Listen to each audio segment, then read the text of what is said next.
السلام ورحمة الله وبركاته. Ambe aw foni silamaya foli da kaye ni o ye kisi foli ye ambe bela jelen do o foli kono nana ala ka ambe kisi kisi be ala bolo ni aya di ma doron o de ye hera la son hera maye dunia kono ya ani kiyama parce que ni ye ala ka kisi soro basigi bi na soro enya ba adama don be boli mun kala ne ta ambe ka ni bede ke wala sa don do anga se ka basigi soro do te basigi soro ku be sa ala jien dongo do kamana ganelo ala jien dongo do kamana ganelo ni ya ye o kamana magandoro asro bi sino ko de la o sino ko fana te tanya abi tige parce que abi to sibola wara do be nama walma do be na jama ko a ko ko ni te tugo ni kadra dum ba da te aba kunguru de la quoi on appelle ça des rêves de régénération. Fais mon bé à non faire accès à toi et halis ne comprend pas non. Ala ka basiki dama.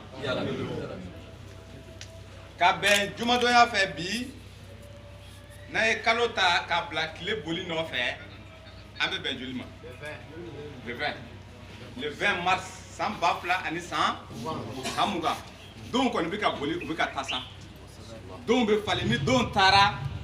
o don te na blen ko o ya bane pep. Don wera de bena a place là. No fana tara atena blé. Don wera fana de bena pour don là-bas. Nous venons ko yomal ayi yomal akhir. Yoma e fly yomal akhir be yomal kiyama be. Yomal akhir o don là-bas e. Buru bi fe bébé ça. O e buru fi ko folo ye. Avec Quran sura bisabani kono to suratul zumar aya bi orane aya shegi aya bi orane aya kononton aya bi orane aya shegi aya bi orane aya kononton aya bi wolumla kuma ni be buru e fie ko fla buru bi na fie chien folo o de bele don laban yomal akhir fembe beja fembe be sa o don de don te o don ko fait maintenant nous au kera ala be yanga ka masaya sanfɛ a be sɔrɔ ka yamaru kɛ buru fiyako filana be kɛ mais ni buru fiyako filana kɛra a ko ina adamadenw ye o be poyi ka bɔ dugu jukɔrɔ b'a fɔ ko firifiri nu be poyi ka bɔ dugu jukɔrɔ cogo min na a b'an bɔ dugu jukɔrɔ n'a y'an bɔ a be dugukolo ni falen an be dugukolo mun kan ni an tun b'an ka hajuw kɛ a be dugukolo wɛrɛ bila a nɔ na suratul ibrahima Quran sura 14 aya 40 ani aya 8 a ko k'ale be sangolo fana a b'o kuru i b'a fɔ ko i be k'i ka dɛbɛ kuru cogo min na a be Quran sura 21 aya 100 ni aya 4 n'a y'o kuru ka bɔ yen k'a be sangolo wɛrɛ nati n'a ye sangolo wɛrɛ nati a ko dugumakolo ye kura ye sangolo ye wɛrɛ ye kura de don sisan a bɛ taa sira tilennen filɛ sira jɛngɛnnen filɛ o de don ayi o tɛ dɛ a tun bɛ baara mun kɛ la sara de bɛ yen o don ko o dugukolo kan o dugukolo kan ko kiri bɛ kɛ a bɛ Kuran sura 14 Ibrahima ka sura aya 40 ani aya 8 ko o don hɛrɛ ani bokɛ de bɛ yen hadamadenw bɛ bo kɛ o don kana se ka kuma na dɛ hadamadenw la fanba ko sabu o don mɔgɔw bɛ wele ka na u ka gafew ma ko i bɛna adamadenw ye o bɛ kunbɛrɛ kun na u bɛɛ bɛ kunbɛrɛ kun kan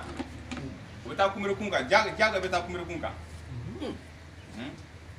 a bɛ sɔrɔ ka sura in yɛrɛ tɔgɔ da ko kunbɛrɛ kun sura suratul jasiya Quran sura 45 aya 28 ko manto kelen o kelen e m'a fɔ ko e tun ye Muhamadu nɔfɛ mɔgɔ ye Kuran filɛ nin ye yan fɛ a ye taa a ka mɔgɔw de filɛ nin ye dɔɔni vitesse bɛ na a b'a fɔ hey e bɛ taa min e hakili sigi e ye jɔn ye ko ne ye chrétien taa yan fɛ Nabila Isa ka gafe filɛ nin ye Linjili e m'a fɔ ko e tun ye linjilatigi ye taa yan fɛ n b'a f'i ye dɔɔni vitesse fana bɛ na an b'a fɔ e bɛ bɔ min ko ale Nabi Musa k'ale yahudu taa yan fɛ Nabi Musa ka mɔgɔ bɛ yan fɛ ka gafe bɛ yen Taarota fɛnsɛnlen bɛ yen Kuranɛ fɛnsɛnlen bɛ yen Linjila fɛnsɛnlen bɛ yen Nabi Musa Ibrahima ka mɔgɔ parce que ale tun ye Nabi Ibrahima ale tun ma tɔw tɔgɔ mɛn quoi ale tun bɛ nabi Ibrahima ka tile de la a ye o ye nabi Ibrahima ko tɛ a bɛ boli an b'a fɔ e bɛ taa min ko ale nabi Ibrahima ka mɔgɔ taa yan fɛ nabi Ibrahima ka mɔgɔ bɛ yan fɛ a bɛ kɛ ten de kira ninnu nana ni kitabu minnu ye i ka baara filɛ nin ye aya 29 kunberekun sura in dɛ aya 29 e yɛrɛ ka gafe filɛ nin ye gafe ba in filɛ nin ye e ka baara bɛ n'a lajɛ e tun bɛ seli kɛ cogo di kɔrɔna filɛ nin ye kɔrɔna ko k'i kana seli gundo don e tun bɛ seli kɛ cogo di an tun bɛ seli gundo jɔn de y'o fɔ i ye bon a fɔra an ye tan de heyi jɔn de y'o fɔ i ye tiɲɛ yɛrɛ la an ka karamɔgɔbaw de y'a fɔ taa yan fɛ an ka karamɔgɔba fili a bɛɛ janama tɛ taa fara karamɔgɔba ninnu fana ko a fɔra o ye ko jɔn de y'a fɔ ko Bugari de y'a fɔ Bugari fana bɛ poyi ka bɔ Bugari b'a fɔ ko bɛ n'a tun ma gafe sɛbɛn a yɛrɛ bɛ muti o don kɛnɛ kan a b'a fɔ ko ale tɛ ale ma sɛbɛn mun bɛ yen ne ma sɛbɛn kuma caman t'a la ala ko kitabu minnu dira aw ma dɛ a bɛ wele ka taa o kitabu ma a bɛ ɲininka ala ko Mohamadu Lamini ma ko nin ye kitabu ye ka kɛ hakili jigi ye e ani i ka manto ma wa ne ala bɛ taa aw ɲininka kɔrɔna ko de la a bɛ kɔrɔna sɔrɔ yɔrɔ jumɛn i bɛ se k'a kalan yɛrɛ a kalan n'a y'i diya i b'a ta a ye 43 kɔrɔna sɔrɔ 43 a ye 43 i sɔgɔ fɛn na Muhamadu fɛn mun wayura ka na i ma sabula o fɛn de ye siratigɛ nin dira e ma e Muhamadu ani i ka mantow ka kɛ hakili jigi ye wa ne ala bɛ taa aw ɲininka kɔrɔna ko de la ala b'a fɔ k'a bɛ taa aw ɲininka kɔrɔna ko de la mais pourquoi mɔgɔ nɔrɔlen don kitabu tɔ ninnu na Bugari de y'a fɔ an ye tan dɛ a sɛbɛnnen bɛ Bugari ka gafe kɔnɔ dɛ Muslim y'a fɔ tan dɛ bon Abu Hurayra fana y'a lakale non ninnu tɛ e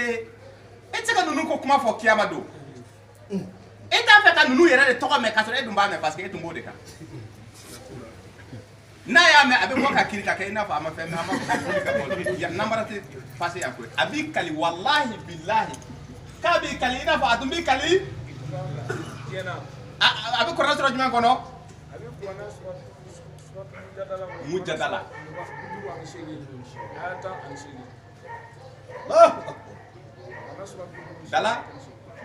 dala minɛ o de tɛ Mujadala de tɛ ɲɔgɔn sɔsɔ awɔ o bɛ wuli o b'u kali wallahi billahi wallahi ko a hakilila ko a bɛ kisɛ kan k'a tɛ foyi kan ko sɔɔni a ka gafe filɛ kɔrɔna filɛ e tun bɛ mun kan ko nkalontigɛla de don a y'a minɛ a k'a meleke ka fili jahanama kɔnɔna na jahanamaden de don ala kana an ye yen an bɛ ala yɛrɛ de deli ala k'an kisi hadisatigiw tɔɔrɔ ala kana mɔgɔ si tugu mɔgɔ ninnu kɔ o dɔw kɔni tɛna jaabi sa ala kana mɔgɔ si tugu olu kɔ ala ka mɔgɔ dɔw fosi ka bɔ o kɔ mɔgɔ dɔw bɛ minɛ parce que ala ko jama fanba fana tɛ tiɲɛ de fɛ o de kɔsɔn tugulen bɛ mɔgɔ ninnu kan a bɛ kuranɛ sura 10 aya 30 aya 6 ko adamadenw la kana adamadenw lajɛ tan dɛ ko adamadenw la fanba ko tiɲɛ yɛrɛ de ka go u ye u tɛ tiɲɛ fɛ kuranɛ sura 10 suratul Yunus aya 30 ani aya 6 ninnu kuma ninnu dɔw bɛ yen kuma caman t'a la comme u tɛ tiɲɛ fɛ kuranɛ dun ye haka ye k'ale yɛrɛ ye tiɲɛ ye nin kitabu de ye tiɲɛ ye nkalon tɛ nin kɔnɔ siga t'o la nin kitabu de kabako kitabu de don dɛ i ɲɛ bɛ a bɛɛ bɛ se ka durusi mais n'i y'a durusi i tɛ se ka a tafsiri ka ban dugukolo sanfɛ parce que k'ale ka kuma ye baji ye a b'o fɔ ye surtout Lukman kɔnɔna na aya joli k'a bɛ comme baji kelen baji belebele k'a bɛ comme baji belebele ko i bɛ diɲɛ yiri bɛɛ tigɛ k'a kɛ biki ye i bɛ to k'a su o baji la ko baji bɛ ban 7 wɛrɛ bɛ na baji 7 pourquoi ala ko baji 7 i bɛ carte du monde ta n'i ye carte du monde ta tu vas trouver qu'il y a 7 océans carte de bon tabulo a karamo ko to ciedo wanga don do sisa sa be don abe aka carte monde abal bo abe a ocean jate wolon la de do ko bo sisa ibe dugu kolo cheka bo ka a wolon la ni fara nyogon kan ka kekle ka dugu kolo cheka bo sisa ocean wolon la ni o kana kunbe ka kekle quoi ko dugu kolo yiri be kata iba seben ka ban o ya soro ale ala ka kuma ma ba donc ni kuma ni itse ka tafsiri ka ban ni mo ya fiye ko ka be se ka korona be tafsiri ka ban ay nganu tige Allahu itse ka ale kelen pe tafsiri ka ban ay be korona ira ta Rahmani nafara ki ka rahmani tafsiri abi rahman do ko ala ka nema ako ay mu defo ko ala ka nema ti se ka jate ka ayo fo yoro jme na suratan an warayatan an sheki abisa ya qur'an suratan an ayat bi sabani hayan nani in ta'udu ni'mata la suratul ibrahima aya bi saba an nani korna suratan an warani wele ko ayatan an sheki ako ala ka nema ko a jate ko ki ka jateli damne ko adamene ko ki ka damene ko wa ki ti se ka ban et ka rahman doro tafsir ka ban et ka rahman do jate ka ban wa ala ka rahman e se ka be jate parce que ala ko ki se ka jate ka ban parce que a jate da donne te effet jate da donne te kama ke mogo yokulu nge nin kitabu bilibili bayina be nga ay kiri be di ma kono e kanga fe on fe mu nya do a bebe ni qur'an kono nana e fana be doni ke e ka loni da e be fato ka mo rebe temeni loni were a kono nana e te mun don mek kitabu were te mun be ni loni faran fase yo ka chente ngalundo ko tafsir bambolo ya qur'an ni kono nana aya do be dugu kolo karamo te mu ya tafsiri c'est la tafsir e be je kitabu o ko kitabu million duru de bay o ko tende 500,000 livres mu répertorier ko abis kuma silamaya kan korna ne ko fe million duru ani don de bay kitabu la o million duru ibata ay dama bambo na amba dima karamo te o kitabu la mu ya tafsiri ate ni ma do korna yera kono ka bo korna kono ka ta do ta kono ka ta du lidila ko c'est ka tafsir fo ka jemuli ala ko yala lema Suleiman ka kibara sorwa aya bisaba ni fla bisaba ni nani suratu sad Quran sura bisaba ni sege aya bisaba ni nani ako kale sogokuru bla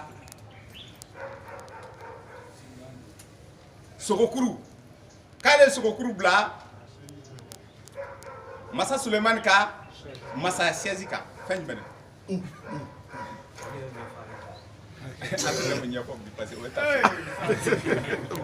ona nyogona chama be anfe Quran kona amba de tiki yera boala o karamo te o kitabu te mu ya tafsir fe o fe mu ya tafsir abeyaje Allah etseka ni tafsir sura ibe to ni tafsir Quran de kona ka bo Quran kona ka ta do fota ta kona wala saka tafsir dafa sogokuru ne fe mu ya abanya fo ye sogokuru na fara sogo su Allah akbar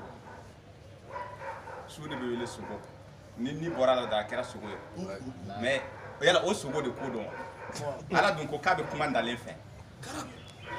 ako kale be kuma ndalen fe ama fo kabe kuma ndalen fe mais ndalen nu don bago ye alimu de o don bawo de korno sura mugani kono to aya bina ni saba ama fo boy sa korno lo ni soro chogodi fi ka ke mogota liya dabaru ayati wa liya tazakara ulul Quran sura bisaba di sege aya mugani aba hakili to ala abe kalanke shahid abe kalanke loni ne ala ya dayele ama dugo de me fa aka korna de kala ambe korna kala iba fa ka ulana wala abe korna loni dima ati jala ala te masaye ala te comme adama din quoi c'est-à-dire que nimbe mbolo nda fe kasaka soro ala te o fenye ala te o masaye ala daile lendo ko wele baka wele abaja be abadi mawati kuna da loni ale ba di mo mu ya aja ayo fo yoro jumɛn kurana sura fila aya kɛmɛ fila na aya jɔrɔ na aya kɔnɔntɔn yuti li hikmata man wa man yuta li hikmata faqad utiya khairan kaseeran a b'a fɔ a ko k'a bɛ fanga fana di o cogoya la a bɛ fanga bɔ a bɛ mɔgɔ kɔrɔta a bɛ mɔgɔ min misɛn a b'o fɔ ye alikuran sura 7 aya 26 a sɛbɛnnen bɛ nin cogoya la koyi donc seyidu a ye kalan kɛ kitabu ni kuma dɔ fɔ aw ye a ka bon dɛ a ko nabi ɲumanw ka sura kɔnɔna na suratul anbiya aya 70 ni aya 8 ka taa bila aya 79 a ko sagamuso dɔw taara foro dɔ tiɲɛ su fɛ sagamuso o taara foro tiɲɛ sufɛla la comme o kiri nana Dawuda ma Dawuda ye kiri tigɛ parce que an ye kiri lɔnni di ladiri tun de don o kiri kelen masa Sulemani fana ye kiri tigɛ o problème kelen kan a ko comme ko tiɲɛ yɛrɛ la ko o don ko a kiri lɔnni faamuyara dira Sulemani de ma a denkɛ k'a sɔrɔ o fila bɛɛ ye kiri dun mais saga ni ye fɛn jumɛn ye foro ni ye fɛn jumɛn saga jumɛn de donna su fɛ ka taa foro tiɲɛ karamɔgɔ t'i bolo mun ka kitabu bɛ ni tafsiri ye yanni diɲɛ wuli cɛ a tɛ yen kana ɲini a tɛ yen i t'a ye n'i y'a ye a b'a jɛ a bɛ taa naganakan de fɔ e bɛ to kuranɛ de kɔnɔ ka nin tafsirul ayati bil ayati e bɛ bɔ yen e bɛ taa don fo tawrat fi tawrat kabako de don dɛ ila injili an tɛ kuma nin si kan an bɛ aw fo dɔrɔn ka c'est à dire que Seyidu nege wuli kalan na faut que an ka kalan de kɛ an ye nin tafsiri kɛ ka tɛmɛ le jugement de brebis hein kutuba dɔ bɛ yen a bolila nin dɔrɔn de kan kutuba dɔ bɛ yen a bolila Sulemani ka masaya kan le royaume de Salomon sogo tun y'a denkɛ ye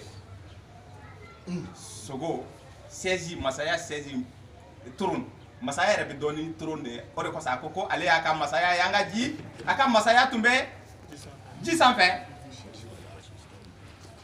a ko k'ale Kuran sura 18 aya 7 o tɛ de a bɛ sɔrɔ yen de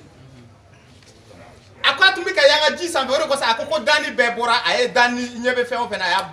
y'a bɔ fɛn kɛnɛma o fɛn kɛnɛma ni ma fɛn k'a bɛɛ ye ji de ye a ye fɛn bɛɛ kɛ ji ye a ye ji de kɛ ka fɛn bɛɛ dan ka sɔrɔ k'i yanga a ka masaya yanga a ka masaya bɛ yɔrɔ jumɛn a ka masaya bɛ sankolo ani dugumakolo dan sago a ko masaya nin a gardelen bɛ mɛlɛkɛ 8 fɛ suratul haka aya 17 de tɛ 18 mɛlɛkɛ ninnu de bɛ a ka masaya garder ka trône o trône a bɛ k'o de fɔ masaya bɛɛ ye trône de ye masaya 16 a ko tumana min na nabi Sulemani ye ala deli kɛ a ko masaya di ne ma masaya mun ne ɲɔgɔn ne kɔfɛ a ɲɔgɔn kana di bani adama ma bilen a b'a fɔ cɛw n sɔnna n'i ka dugawu minɛ mais i ka masaya nin bɛ tiɲɛ e ka masaya a bɛ tiɲɛ ni i den yɛrɛ a bɛ daminɛ i yɛrɛ den de la a ko n tubira a ko non c'est trop tard minɛna e ko k'o ɲɔgɔnna kana kɛ mais i b'a fɛ i den ka o fanga ɲɔgɔnna sɔrɔ o bɛ se ka kɛ cogo di ko ne tɛ se k'o kɛ bilen a ko k'o kɔfɛ ko an ye a ka masaya kɔfɛ an ye su de bila a ka chaise kan a denkɛ tun ye kafiri ye donc tun tɔgɔ Roboam tafsir bɛ yen i bɛ taa fo Tawrata kɔnɔ kitabutigi tɛ se ka nin tafsir don u ka kitabu kuntan ninnu tigɛ a t'a ye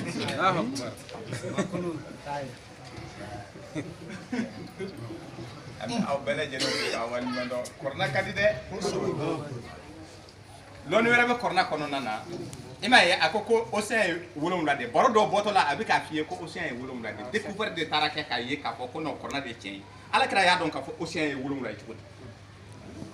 a yɛrɛ tun bɛ farajalanw k'a ye Maka a ma diɲɛ yɛrɛ yala ale y'a dɔn k'a fɔ ko ba 7 de bɛ cogo di ba 7 7 océans a y'o dɔn cogo di kɔrɔna ye tiɲɛ ye dɛ mɔgɔ minnu b'a fɔ ko on ne croit pas tu crois pas i b'a ye ba taara mɔgɔ nin tu crois pas yanama bi ka magɛnɛ sigi ko il faut croire o da ka di la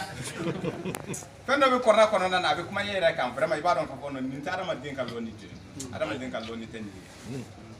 o de kɔsɔn a ko Muhamadu ko ne ye kɔrɔna jigi kɔrɔna tɛ mɛlɛkɛw ka lɔnni ye dɛ i yɛrɛ ka lɔnni fana tɛ dɛ nin ne yɛrɛ ka lɔnni dɛ a y'o fɔ anzalahu bi ilmi wal malaikatu yashhaduna Quran sura 4 aya 176 a tɛ ne suratul nisa nin de ko ni ja ye tafsirul ayati bila mɔgɔ durusilen don aya ninnu na koyi karamɔgɔ ninnu bɛ na jamana ninnu bɛ na tiɲɛ fɔ hali a tɛmɛ dun o ka tiɲɛ fɔ mɔgɔw da ka di la ni nagana kan fɔ ye an ma se ka ninnu faamu e ma se k'an faamu an bɛ ka sɔrɔ n'a aya dɛmɛ e ma se k'an faamu taa i da e ta tiɲɛna don e bɛ n'a faamu sɔɔni parce que e yɛrɛ den dɔ bɛ na kɛ sayidu ye a b'a fɔ ko bɔn e bɛ ka mun fɔ tiɲɛ tɛ don n'a y'i ja tuubi ka bɔ a la n'a y'i ja sa tiɲɛ tɛ dɛ e bɛ ka fɛn o fɛn mun fɔ walahi tiɲɛ tɛ tiɲɛ yɛrɛ de tɛ mugari ninnu y'a lakali muslim ninnu y'a dɔnnibaw bɛɛ n'a kan ni si tɛ tiɲɛ ye a ka lɔnni qul atu'allimuna allaha bidinikum aw de bɛ diinɛ ɲɛfɔ ala ye kɔrɔna sura 49 aya 16 a ko nin lɔnni a ye nin mɛn dɛ ko nin lɔnni ale ala ni fɛn jɛ tɛ nin lɔnni ye dɛ nin ye ale alahu yɛrɛ ka lɔnni de ye kuranu ye ale kelen pewu ka lɔnni de don mais jɔn de bɛ se k'o seereya ko mɛlɛkɛw de bɛ se k'o seereya ko Muhamadu e fana ye wa an fana ye shahidu ye an fana seereyara k'a fɔ tiɲɛ don nin ye e ala yɛrɛ ka lɔnni de rabbana amana bima anzalta wa taba'ana rasulu fa'tubna ma shahidina an fana kɛra seere ye kan tɛ tiɲɛ fɔ ɲɔgɔn ye ko bon mɛlɛkɛw ye ale seere ye ko nka ni ninnu si ma seereya jɔ k'ale ala wasara seere ye Kurani sura 6 Quran sura 4 aya 166 ko ale ala wasara seere hali ni ninnu si hali ni aw ma hali ni an banna Tawrata ni Linjila ani Alqur'anu ni Qur'anu ko hali ni an banna k'ale ala ka seereya bɛ hali ni mɛlɛkɛ fana banna k'ale ka seereya bɛ wa k'ale wasara a bɛ k'a fɔ de ka c'est-à-dire que k'an ladiya an yɛrɛ ye an fana k'a fɔ vraiment an fana seere alhamdulilahi rabbil alamin ala i ni ce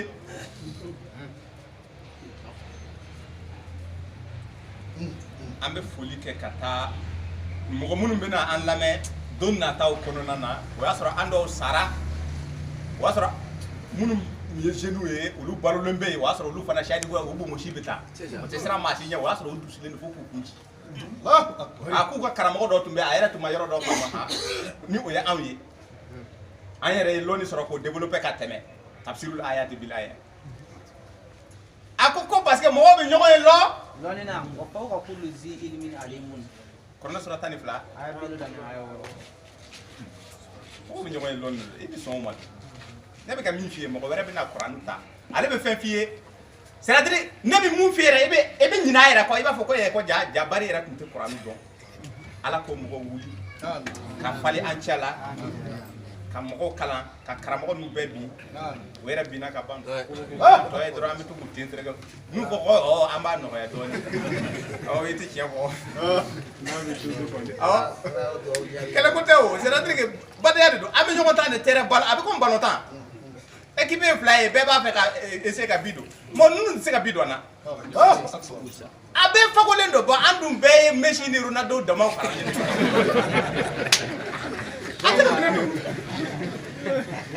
bari an bɛ bi de don o la a tɛ don an fɛ dɛ bon maintenant o baro in kɔnɔna na o ballon o ɲɛnajɛ in kɔnɔ an bɛ to ka ɲɔgɔn senw ta kelen c'est normal carton jaune bɛ bɔ tuma dɔ la i baga bɛ bɔ an b'a fɔ bon sabali fair play an bɛ latɛmɛ an b'o ko e ko seli fana bɛ gunda an ko seli fana tɛ gunda an bɛ taa dalu kɛnɛ kan sisan an bɛ taa ɲɔgɔn gosi fo kelen bɛ bin o de tɛ wa ala ka ɲuman d'a ma ala ka kuranɛ dɔnni nɔgɔya an kelen kelenna bɛɛ lajɛlen i kɛra an ka kalan kɛ shahidu n'an ye kalan kɛ aw tɛ mɔgɔ bato nin bɛɛ ye kɛkun ye jumɛn ye an ka ala de dɔn an ka ala bato parce que k'ale ni bato de ka kan an kan ka ale de bato an bɛ ala kira kumakan labato mais an tɛ ala kira bato kɔrɔfɔ bɛ ka faamu an bɛ nabi isa ka kumakan labato mais an tɛ nabi isa bato dɛ nabi musa bato dɛ nabi isa a ka kumakan an b'a labato mais an tɛ nabi isa bato dɛ sabu kira musa nabi isa Muhammad Lamin ko ninnu bɛɛ tun kɛra jɔn ɲuman ye u tun bɛ ala de bato ko an fana ka ala u nana ni ala ka cikan ye mais na ala ka cikan ni i y'a mɛn k'i ka o labato k'i ka o waleya o de ye ka ciden ka kuma labato mais ale yɛrɛ tɛ bato fɛn ye k'a fɔ k'i bɛ ale yɛrɛ bato a yɛrɛ bilara ka ala de bato quoi sankolo ani dugumakolo daba ma donc hukumu kɔnɔna na an balimakɛ dɔ ye n'u jawara a ye dɔw ɲini an fɛ a ko ale den man kɛnɛ pijatiri la tɛ an bɛ dugawu k'a ye n'u jawara ala ka a den kɛnɛya a ko Muhammed Tunkara o fana ye an balima dɔ ye a ko k'ale fana fari man d'a la bagayi o tɛ a ko k'a bɛ sahidu deli o ka ala deli ale fana ye quoi parce que delikan mɔgɔ t'a dɔn mɔgɔ mun ka delikan bɛ minɛ ala k'o kɛnɛya a ye Ayuba kɛnɛya cogo min na ala k'o kɛnɛya ala kana an fana bila lajarabi bana gɛlɛnw ma a ka to ka an piripara an bɛ to ka wuli a bɛ to ka an piripara an bɛ to ka wuli n'a b'an faga don min na o b'a sɔrɔ an yɛrɛ dalen bɛ an ka sinɔgɔ la dɔrɔn ale o de don walima an bɛ to te min na an bɛ ala baro la dɔrɔn ka yɔrɔ ka bɔ ka bin a bɛ sogo in cɛ a bɛ taa a bila dingɛ kɔnɔna na inna lillahi n'i seginna ka taa ala yɔrɔ a bɛ yen kabako de don dɛ an b'a fɛ ka sa tan de nka maa si ala kana an don maa si ka sababu jugu la karamɔgɔ ninnu kɔni tɛ kɔrɔtɛtigiw tɛ ala k'an kisi u ma ka fɔ ko halisa karamɔgɔ de kɔni y'i faga mɔ ne y'i faga dɛ o de don halisatigi tɛ foyi ye halisa minnu bɛ halisa wɛrɛ kalan mun tɛ kuranɛ non kana sigi o la o to yen o tɛ fosi ye ni foyi t'u la donc hukumu kɔnɔna na bi an bɛna baro kɛ a fana fari man d'a la an bɛ ala deli a ye Usazi Keyita a fana ko ale kɔrɔmuso fari man d'a la ala ka kɛnɛya an balima o balima mun bɛ ni vraiment ani a farisogo tɛ kɛnɛya la bi an bɛ ala deli Ayuba a y'a Ayuba kɛnɛya cogo min na a ka a tigilamɔgɔ kɛnɛya ka sabati a yɛrɛ ye cogoya la donc bi an b'a fɛ ka baro kɛ coronavirus kan sabula an tun ye dɔɔni fɔ wagati dɔ la mais faut que an ka sigi k'a fɔ parce que ko nin bɛ ka dan tɛmɛ diɲɛ bɛɛ bɛ ka kuma ni coronavirus ko coronavirus banakisɛ dɔ de don a bɛ maaw fa a bɛ yɛlɛma mɔgɔw la mɔgɔ ni mɔgɔ n'a bɛ mɔgɔ mun na n'a bɛ ne la sisan ni magara ne la dɔrɔn o y'a sɔrɔ a don ne la ni ne magara fɛn dɔ la k'a bila ne e fana nana maga o fɛn na dɔrɔn a don ne la banakisɛ ni bana cɛjugu de don dɛ ala kana maa si minɛ an na maliyɛn den si ani maliyɛn den si n'o tɛ n'i ko ko diɲɛ kɔni o kɛra ka ban i bɛ mun kɛ o tɛ wa a ma kɛ wa mais bana nin an bɛ fɛ k'a si dɔn bana ninnu est-ce que o ɲɔgɔnna ninnu kɛra wa ninnu balaw a kɛra an bɛna dɔɔni fɔ mɔgɔw ye hakili jigila wagati mun ma janya o ye an yɛrɛ ka génération ye an ka wagatiw de don a banaw u nana dugukolo kɔ kan o ye dugukolo tiɲɛni ni tiɲɛni cogoya ye an bɛna bana dɔ kibaruyaw di k'a sɔrɔ k'a lajɛ bana ni a nana cogo di bana ni a bɛ na cogo di yala kitabu kumana kan wa kuranu kumana coronavirus n'a ɲɔgɔnna kan wa an bɛna o de jaabi di ani an bɛ se ka kisi bana ninnu ma cogo di sabu fɛn bɛɛ lajɛlen misali bɛ alikuranɛ kɔnɔ an bɛ a dɔ lajɛ nin bibiri tariku parce que bana cɛ jugu nana dugukolo sanfɛ ka dugukolo datugu ka tiɲɛni kɛ ka adamadenw faga ka tɛmɛ À cause de la maladie, à coronavirus, apparu en 1919. Mais 2019, ça fait. 2010 19. Ko coronavirus mun ko be kafo ka bangera 2019 de kono dans la région chinoise de Wuhan. Chinois jamana kan apoera yende banane ayera yende mais keren yala uka sigida do be yi dugukolo do be ko yoro mun be wele Wuhan. Ambe na chinois kan fo parce que ni chinois ke nyesiri ma ni avec mun fo ni ta fa me be boli de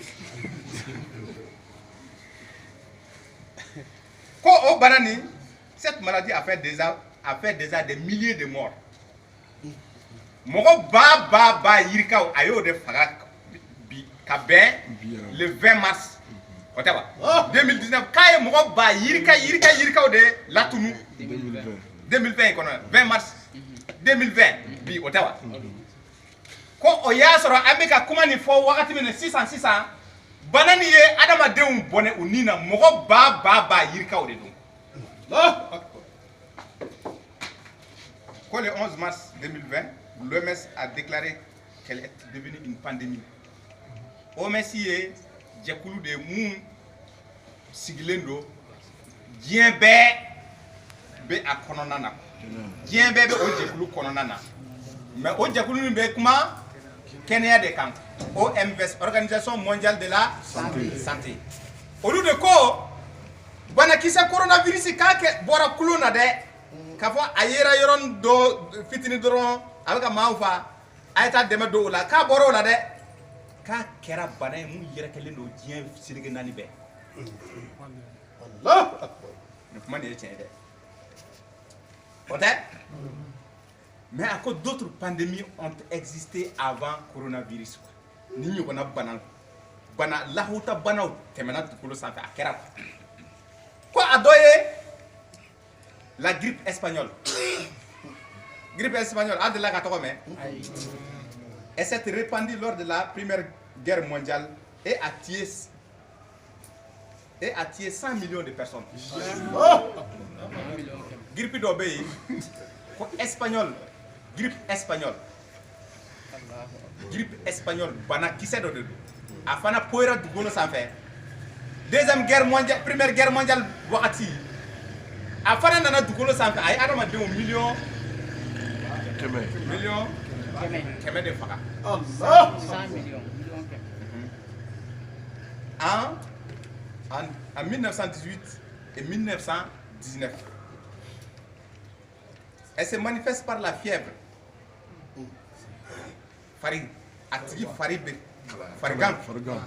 Farigan bi bali ka tigi mina dɔrɔn est-ce que b'a dɔn o y'a tatɔ la ye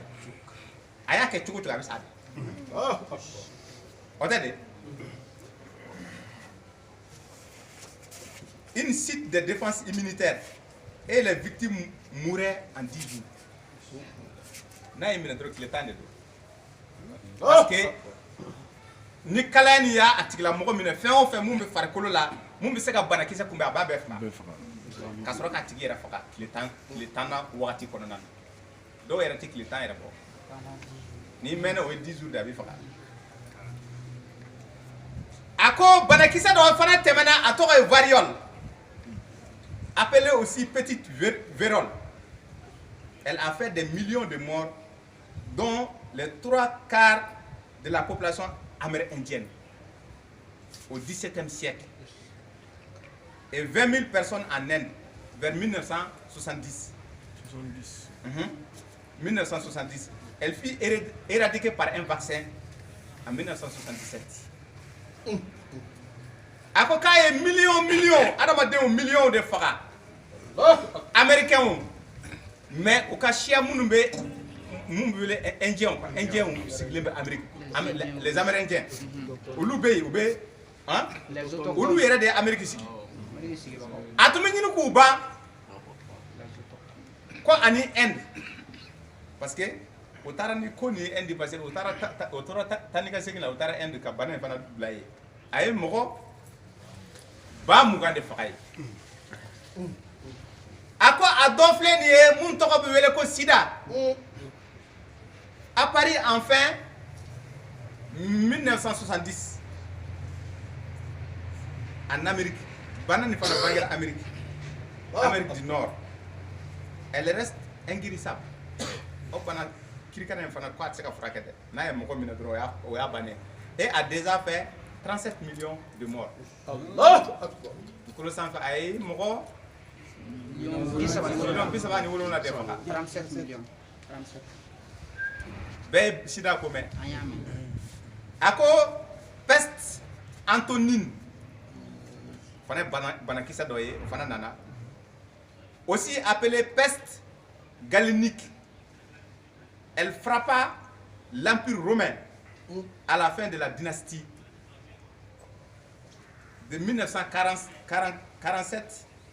à 1353. Soit 25 millions de morts. On est mort million.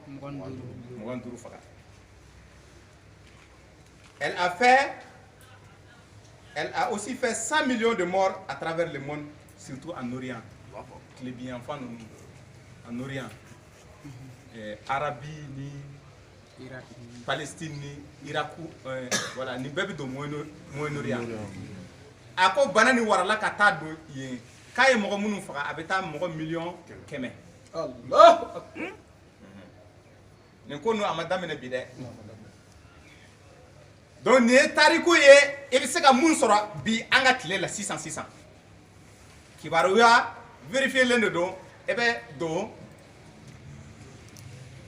Google kono nana e be recherche ke anye fe on fe mun fo e ba be soro yi mais mun de ko sa anye ni fo aya essayer ka nim boro bo doni wala sa aka famu ka fo balaw be dugukolo sanfɛ balaw te ko kuraye mais balaw ni abina chogodi ani abi kumbe chogodi coronavirus filɛ ka a yɛrɛ kɛlen do diɲɛ ba abina ma quoi abita ala kana se million kon ma abi songa o bɔ dɛ era ko bɛ diɲɛ bɛɛ datugulen do Allahu akbar anga fama yɛrɛ ko anga Mali datugu Mali datugu ko mɔgɔw kana na bɔ jamana bana be jamana o jamana na o jamana denw bisimilalen tɛ an fɛ yan dɛ ils sont pas les bienvenus au Canada en fait. Le gouvernement est mesure ta ko au Canada ya. Wa an fana bana ko ni ma déclarer Mali ko nana. Mais on a tawota kanga hakli to an yera la dala jere bani ni kanga dabla fo les semaine saba nyona. Otawa. Dala jere ba kanga dabla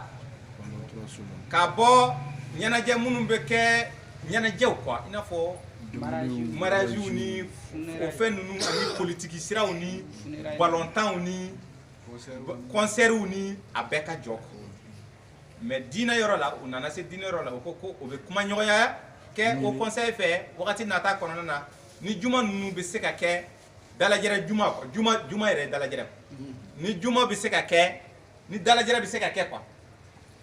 walma o fana bena sonsori wakati do kono na ko be na kuna foni di talenye ma fata ya fata donc ambe ala deli ala ka Mali kisi donc ni mum bora la amena nyogon kibaria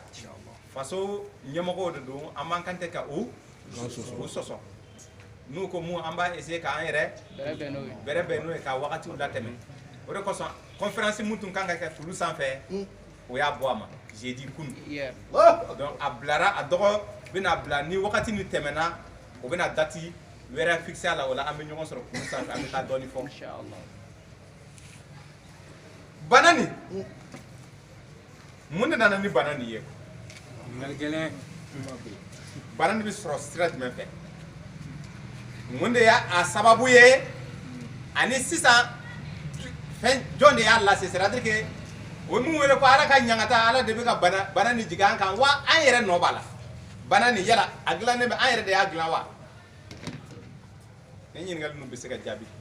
korna be dum be jabi Allahu akbar ustaz anga tado Quran sura nani kono nana anga aya kemane aya bina ni bulon la modo be amma go kono kuma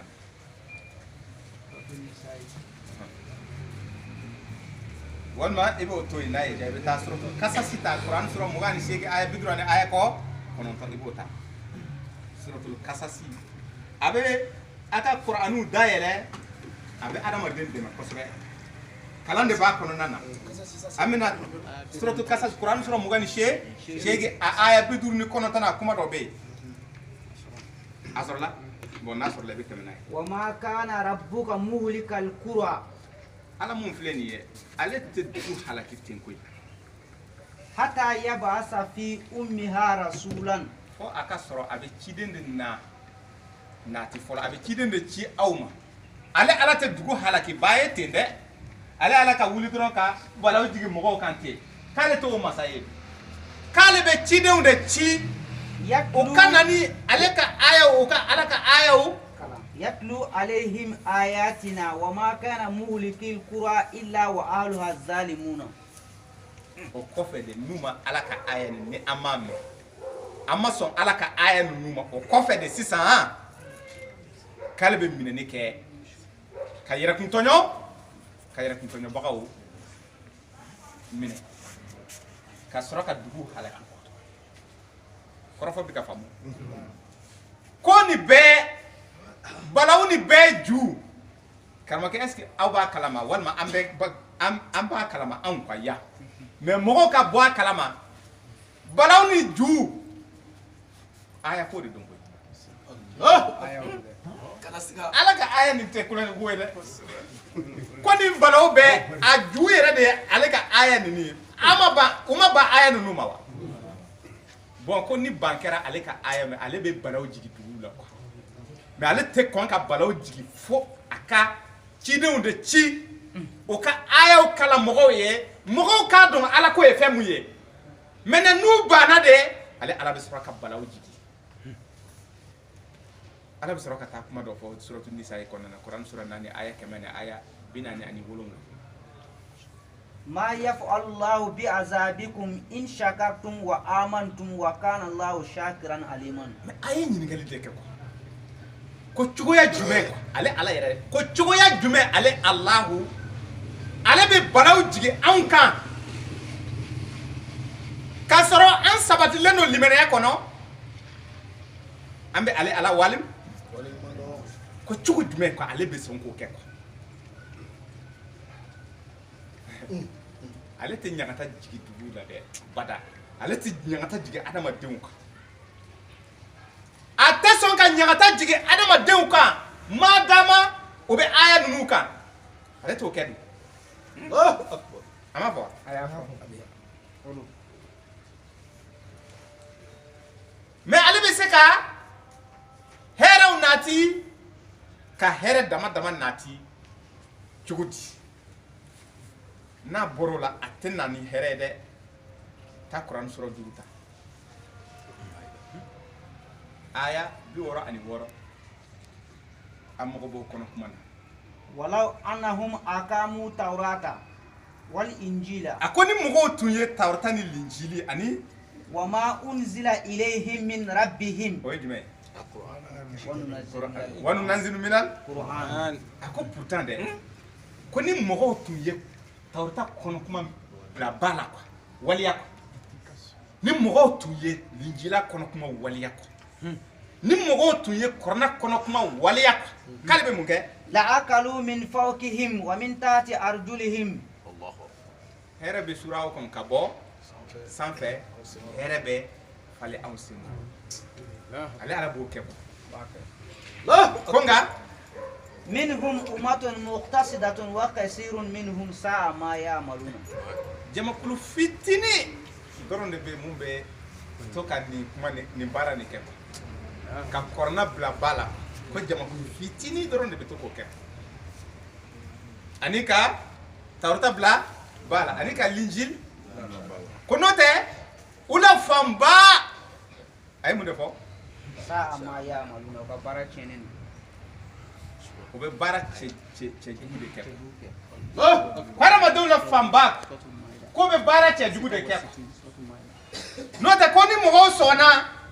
kuma ni nana de ya da mo bana law annahum aqamu alaka ayawla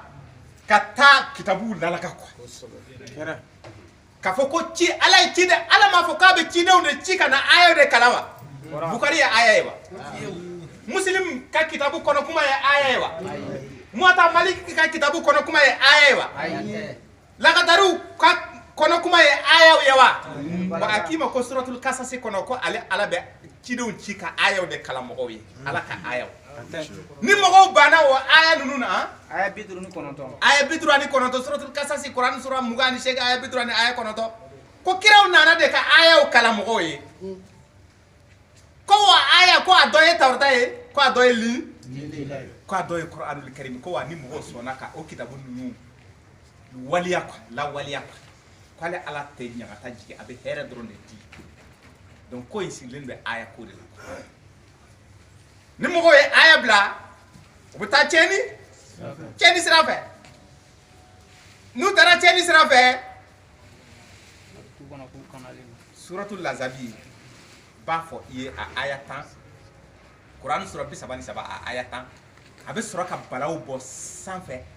a b'a bɔ duguma a bɛ balaw bɔ fan bɛɛ fɛ ko n'o kɛra i bɛ adamadenw ɲɛ bosolen ye u t'a dɔn u bɛ taa yɔrɔ min na k'u dusukun bɛ panpan u lamaga bana in an kɔni an y'a to ala ma dɛ an t'a dɔn an bɛ mun kɛ i y'a ye k'a dusu adamadenw dusukun bɛ to panpan bɛɛ sirannen don bɛɛ jatigɛlen don an b'a fɔ k'a bɛ bɔnɛ in jigin sanfɛ a bɛ bɔnɛ bɔ sanfɛ ka jigin maaw kan a bɛ bɔnɛ bɔ duguma ka jigin maaw kan a bɛ bɔnɛ bɔ fan bɛɛ lajɛlen fɛ o de kosɔn taa Quran sura 44 ta i b'a aya 10 ta aya 10 he kamakɛ nin ye kabako ye dɛ fattakibi yawma ta'ti sama'u bidukanin mubinin a ye kuma dɔ fɔ dɛ les ciels apportera un fumet visible une fumée visible anta yaro fana bɛ a ka fisa an tun y'a kalan semaine tɛmɛnen ko k'an ka kɔnɔni kɛ ko ni sankolo ye sisi labila quoi sisi mun bɛ ye est-ce que a ye fɛn dɔ faamu a ma fɛn dɔ faamu ça ne vous dit rien il y a quelques années en arrière avion dɛsɛra ka pan sanfɛ avion jɔra yan a ma kɛ Europe han volcan ye sisi fili ka taa sanfɛ ka Europe datugu ka brouillard kɛ fan bɛɛ avion tɛ se ka boli a ma kɛ nin ye ɲagata dɔ ye a aya 11 yaksha nasu haza azabun alimun a ko ala ka ɲagata de bɛ ka na mɔgɔw ma ko n'aw y'o ye tuma o tuma ala ka ɲagata de bɛ na adamadenw ma n'an ye sisi ye sankolo kɔnɔna na ka sankolo datugu ko kunnafoni duman tɛ dɛ ko ala ka ɲagata de don ko n'o kɛra tuma o tuma ni ɲagata nana mɔgɔw ma a aya 12 rabbana ikshif anna al-azaba inna mu'minuna lajabani nalen ko ko an tigi ala ko vraiment an kɛra limanajɛ ye ayisa sabali an bɛɛ sɔnna ye bɛɛ ko ala i ma ye han ko a ka mago to bɛɛ bɛ ka i y'a ye hali minnu tɛ ala ko la Europe u bɛ ka kuma sisan ala ko la ko Dieu c'est facile Dieu c'est facile Dieu c'est facile e y'a dɔn ka fɔ Dieu c'est facile cogo di i t'a sɔrɔ a yɛrɛ kurulen bɛ so kɔnɔ a tɛ se ka bɔ so kɔnɔ o bɛɛ donna so kɔnɔ k'u kana bɔ bon bɛɛ kamana gannen don so in kɔnɔ ye o bɛ ka ala ko kuma de fɔ bi bɛɛ bɛ ka ala ko kuma ko ala ka ɲagata de don an tɛ k'o fɔ wa bɛɛ bɛ k'a fɔ ko ala ka ɲagata don ala ka ɲagata don ala ka ɲagata don ala ko dɛ a kana baga ma dɛ tiɲɛ don ne ka ɲagata don dɛ ɲagata nin aw de don aw yɛrɛ ka ɲagata don i m'a ye ko aya joli aya 13 anna lahum zikra wa qad ja'ahum rasulun ko yala jɔn de y'a f'u ye o hakili jigin jɔn de y'a ye bɛɛ bɛ ka ala ko kuma fɔ an ka duwawu kɛ dɛ k'a sɔrɔ dɔw yɛrɛ bɛ o tɛ duwawu ko kuma yɛrɛ fɔ ni nin balawu n'a ɲɔgɔnna tɛ o tɛ ala ko kuma yɛrɛ fɔ ko ciden nana o ma dun ciden tuma na wa aya tan ni turuta ako comme ay ale ala wele am to ko ale ala wele abi mun ko inna kashiful azabi qalilan innakum aiduna kale be nyangata ni aba Allah temetoni aba Allah temetoni c'est-à-dire que ay ni mede bana kirikara nunu na gana ni mogo kulila ka kule ale dala kale be bana ni lateme ko comme a sone a teme ko kube kla ka sedi ko ko kuta no kale ala be kla ko me oh c'est ni here na na dro obi nyina ko obi nyina obi do chenina ta Quran sura bisabata Bari. ay bisabani woro suratu rum aya bisaba ni aya woro abi kuma do fo wa iza azakna an-nasa rahmatan farihu biha ni ale ala ye nema ke mogo ye ibaye obe nusonja ko ni herebe dugula ko arama de ambiance doron de don ambiance doron c'est-à-dire que ni here ko bi dugu ko non ah alhamdulillah bo couper décalé a faut de couper décalé o nyede ani don bono ni sabar ni une on a no tawa c'est-à-dire que mogo be do nusonja la o be to la o be nyina ala ko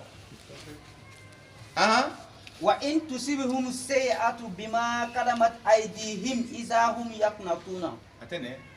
comme ni bonne jigina o ka kada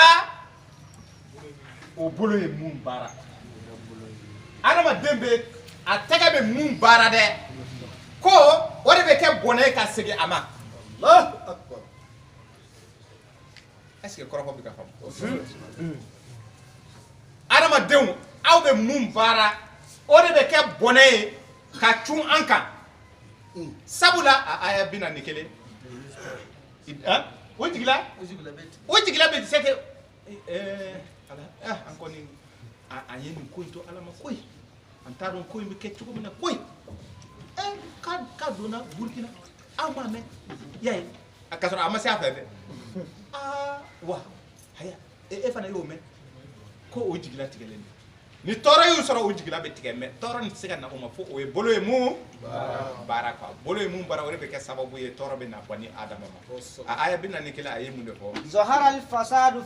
fil barri wal bahri bima kasabat aydin nasi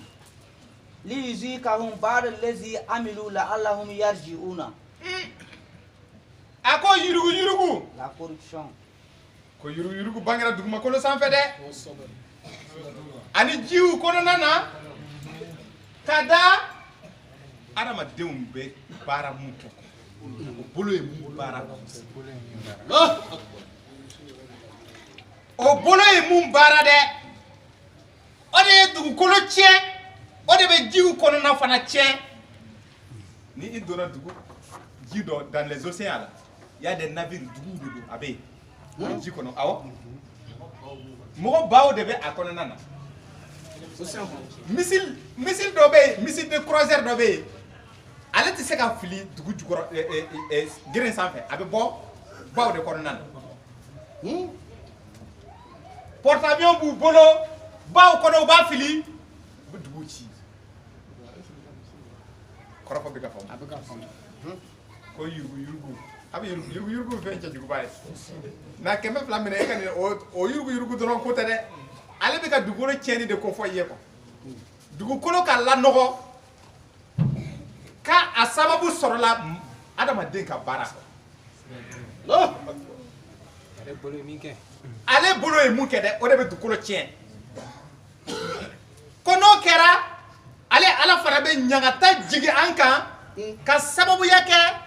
an bɛ baara mun kɛ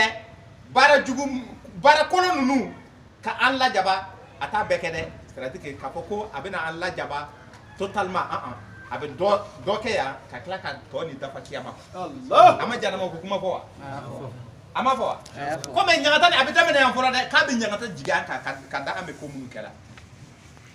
o de kɔsɔn a ko cogo jumɛn ale ala bɛ ɲagata jigi duguw kan suratu nisa kɔnɔ kɔrɔna sura 4 aya 100 aya 47 ko k'a sɔrɔ dugumɔgɔ ninnu ye limaniya jɔnw ye ale bɛ se k'o kɛ cogo di ale ala t'o kɛ bon o be o ɲɛci ala ka ayaw de kan dɛ ka na ni ko wɛrɛw ye ale ala fana bɛ to ka dimi mɔgɔw kɔrɔ mais n'a dimina mɔgɔw kɔrɔ a yɛrɛ tɛ jigi koyi an yɛrɛ de bɛ baara dɔw kɛ a b'o baara de lasegin an ma mais baara jumɛn de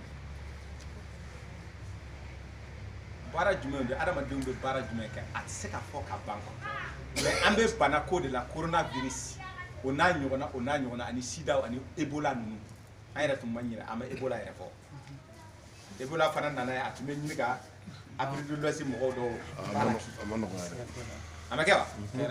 mais o mun filɛ nin ye ala yɛrɛ de bɛ banakisɛ in ci wa banakisɛ in fana a b'a f'i ye ko adamaden de b'a dilan banakisɛ ninnu dilannen don ko tɛgɛ yɛrɛ de y'a baara ni fɛn in waleya quoi mais dalu jumɛn o y'a waleya ni dalu jumɛn ye quoi dalu jumɛn de bɛ adamaden bɛ ni a bɛ banakisɛ dilan banakisɛ bɛ se ka dilan cogo di adamaden fɛ han kabako de nin ye dɛ ninnu ɲininkali jaabi bɛ Kuranu de kɔnɔna na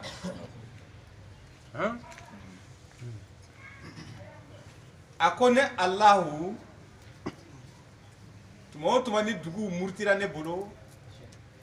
mɛlɛkɛ fila bɛ ne bolo kelen tɔgɔ ye Harutu kelen tɔgɔ ye Marutu ko olu de bɛ yen o bɛ dugukolo halaki ne ala ka baara kɔnɔna na ne ala ka yamari kɔnɔ ka taa cu ni duguw ye o bɛ dugu gosi dugu bɛ dafiri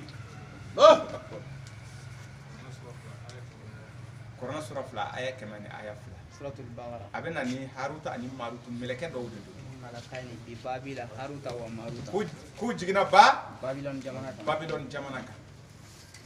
mais o jiginna Babylon jamana kan o ka baara ye jumɛn ye e bɛ o ka baara de ye suratul Hud kɔnɔna na a ye nin mɛn dɛ Kurana sura 11 aya 60 ni aya 9 a ko tumana min na Nabi Ibrahima ye dunanw dɔ sɔrɔ a bara dunan ninnu nana o y'u kanto Ibrahima ma ko ala ka jɔn ko ala ka kisi b'i ye dɛ ani ka denbaya bɛɛ ko an nana ko an ye dunanw ye dunanw ko tun ka d'a ye dɛ a ye dunanw ni bisimila mais o nana adamaden sawura de la mais adamadenw tun tɛ dɛ o fana kana na bonya shahidu hakili la ala bɛ misali dɔ d'i ma a ko mɛlɛkɛw bɛ na tuma dɔ la adamaden sawura jati i t'a dɔn k'a fɔ adamaden tɛ ni ko dɔ de ma kɛ i t'a dɔn k'a fɔ adamaden tɛ a ko mɛlɛkɛ ninnu bɛ na u bɛ na adamaden sawura la ko misali dɔ filɛ nin ye tuma min ne ye Jibirila ci an ba Mariama a ka taa den kibaruya kunnafoni f'a ye Kurana sura 19 aya 17 ka jigin ko pourtant ko Jibirila nana ni adamaden ka sawura de bon o adamaden sawura kelen o mɔgɔ de taara Ibrahima fɛ o nana o ko Ibrahima ko a nana kibaruya dɔ d'i ma a sinna k'a fɔ ko a y'aw jɔ a kana pressé kibaruya ma faut que a ka dumuni kɛ tellement que dumuni ko tun c'est-à-dire que dunanw tun ka d'a ye a bolila ka taa a ka misi kulonin dɔ mangani dɔ e delila ka tɔgɔ fɔ misi mere a ye misi mere dɔ minɛ k'a kantigɛ mun sogo tɛ mɔgɔ kɛlɛ a y'a labɛn ka ɲɛ a sɔrɔla ka na sigi u ɲɛkɔrɔ ko bɛ dunanw a bisimila o ye Ibrahima lajɛ o bɛ ka Ibrahima lajɛ Ibrahima bɛ ko lajɛ ko bisimila ma se ka kɛ Ibrahima o bɛ ka Ibrahima lajɛ ko a yɛrɛ sɔmina ko o yɔrɔ bɛɛ Ibrahima ja siranna a y'a dɔn k'a fɔ ninnu tɛ dunan gansanw ye ko an tɛ dumunikɛla an tɛ nin dumunikɛ nin dumunikɛla tɛ an ye a ko aw ye jɔn ye o sɔrɔla k'u yɛrɛ kun ko fɔ mɔgɔ mun tun bɛ ka kuma Ibrahima fɛ o de ye Jibirila ye quoi parce que Harutu ni Marutu olu tɛ kuma mɔgɔ fɛ o ka mission tɛ ka kuma mɔgɔ fɛ a ko mɛlɛkɛ mun bɛ cidenya ni adamadenw cɛ la o ye Jibirila de ye Ruhul Qudus Kurana sura 16 aya 100 ni aya 2 Ruhul Qudus ni m'a faamu Kurana sura 2 aya 97 k'a tɔgɔ ji Jibril ale de bɛ kuma depuis diɲɛ dan na ale de bɛ kuma kiraw fɛ mais o don comme mission tun ye fila ye ka kuma mɔgɔ fɛ ani ka tiɲɛni kɛ bon tiɲɛni mɛlɛkɛ minnu tun b'a a nɔfɛ olu de bɛ tiɲɛni kɛ mais o mɛlɛkɛ o de tɔgɔ bɛ d'i ma Bakaratu kɔnɔna na ko o ye Harutu ni Marutu de ye o yɛrɛ ɲɛ kumunen bɛ parce que i m'a ye ciden nin siranna Ibrahima a yɛrɛ ja bɔra o ɲɛ tun sisilen don a ma o ka lahala faamu mais Jibrila tun nisɔn ka di quoi a bɛ k'a baro quoi ko non i na den sɔrɔ na ko han ko awɔ ko ne bɛna den sɔrɔ ko i bɛna den sɔrɔ mais den tɔgɔ bɛna kɛ Isaka ye ko e ka musokɔrɔba nin dɛ k'o de bɛna den wolo musokɔrɔba yɛrɛ den na ka kuma nin mɛn dɔrɔn a yɛlɛla ko ko e bɛ yɛlɛ mun na muso ko ko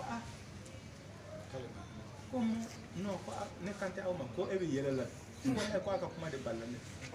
ko mun bala ko an ka kuma bala ko kunnafoni bala ale la ko ne musokɔrɔba nin ko awɔ o t'a ko bɛ bonya i hakili ma cogo di ko e kɛra e ye ka sɔrɔ e tun tɛ yen o t'a ko e bɛ fɛ k'a fɔ ko ala tɛ se de wa non ayi ko ne a ye mɔgɔ to ne tɛ ne m'o fɔ i y'a ye a sɔrɔla k'i den ka taa a ka haji fɛ donc mɛlɛkɛ ninnu ye Ibrahima kibaruya banakisɛ ninnu bɛ sɔrɔ cogo di an bɛ k'o kalan de di an sayidiw ma mɛlɛkɛ ninnu y'u kanto Jibrila y'i kanto Ibrahima ma ko olu bɛ ka taale Lutu ka jamakulu de nɔfɛ k'u bɛ taa Lutu ka jamakulu ni halaki Lutu ka dugu k'u bɛ taa Lutu ka dugu halaki Ibrahima ko ko a ye sabali koyi ko ne balimakɛ ko a ye sabali a ko Ibrahima a ko Ibrahima ko nin kɛra ko latigɛlen ye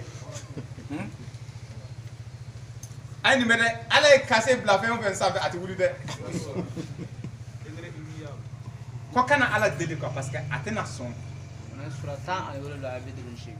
a ye 50 ani nin de bɛ wele des décrets immuables latigɛ mun tɛ wuli bilen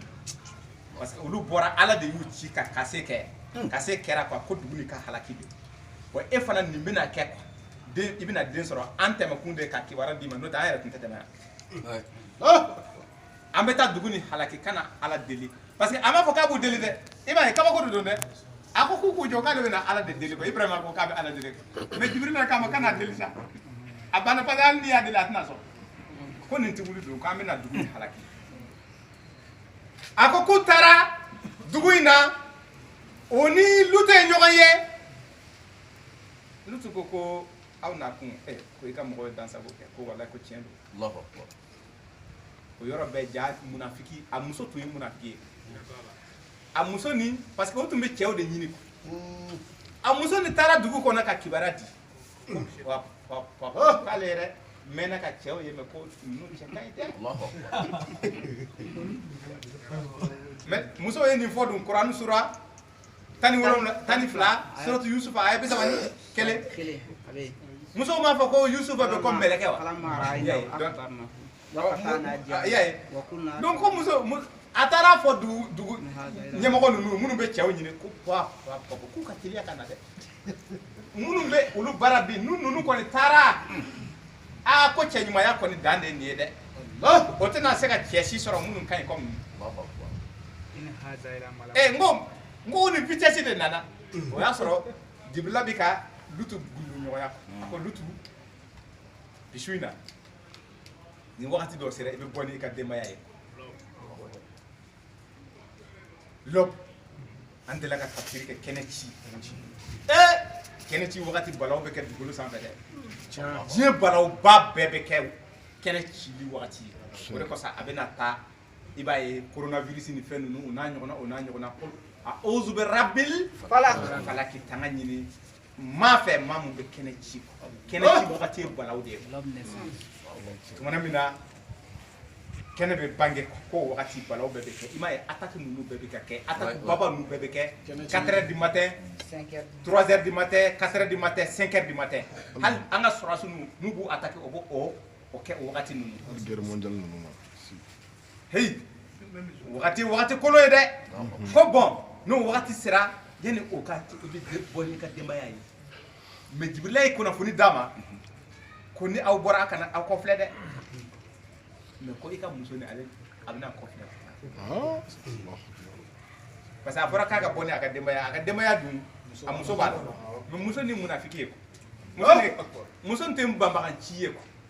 kuranɛ sura 66 b'o f'i ye aya 10 ni 10 aya 10 aya 10 ko lutu furumuso tun ye nuhu nabi nuhu furumuso tun ye janfanci ye a ko lutu furumuso fana tun ye janfanci ye a bɛ k'o baro de fɔ ko i ka muso bɛna to balaw ni kɔnɔ mais yanni o cɛ dɔw de ni vitesse nana k'u kunda du in kɔnɔna na jajaja o tɛ kɛ Haruta ni Marutu o sina ka u ka kamaw kɛ parce que a ko kama b'u la k'ale ka cidenw kamamaw de don Kuran sura 35 aya fɔlɔ u sina ka kama bɔ tan ka sin ka u bɛɛ ɲɛ sɔgɔ a bɛɛ ɲɛ sɔgɔra o jamakulu fitinin ni kulen de donna dugu kɔnɔ k'olu ta tiɲɛna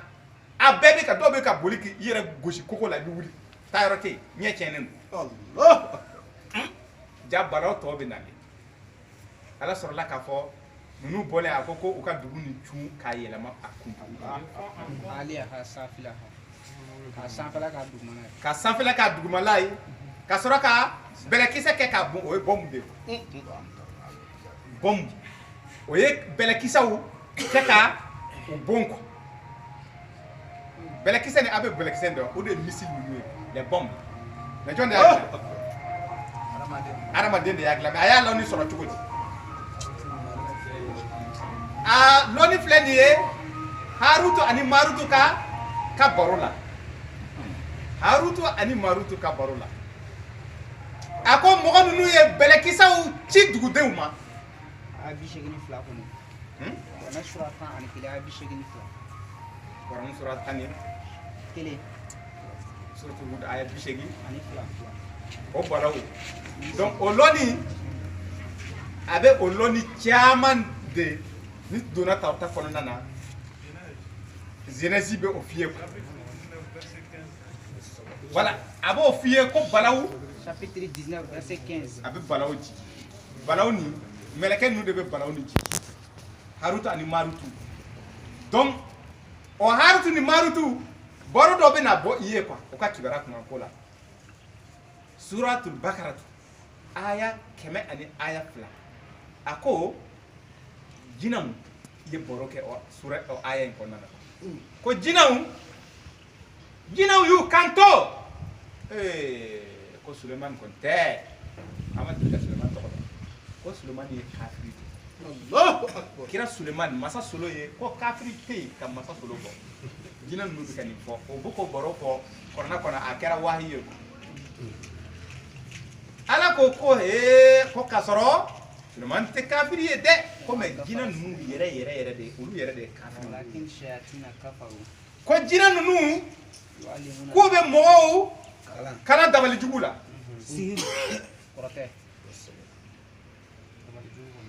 a bɛ kɔrɔtɛ dɔn wa ka mɔgɔ bon k'a faga ka bana bila a la k'a sɔrɔ i ma bana nin dontɔla ye virus ninnu y'a ye kɔrɔtɛw de don i t'a dɔn cogo ye mais n'a donn'i la a b'i faga maintenant ko jinɛw de ye mɔgɔw kalan nin na quoi mais jinɛw yɛrɛ jɔn de y'u kalan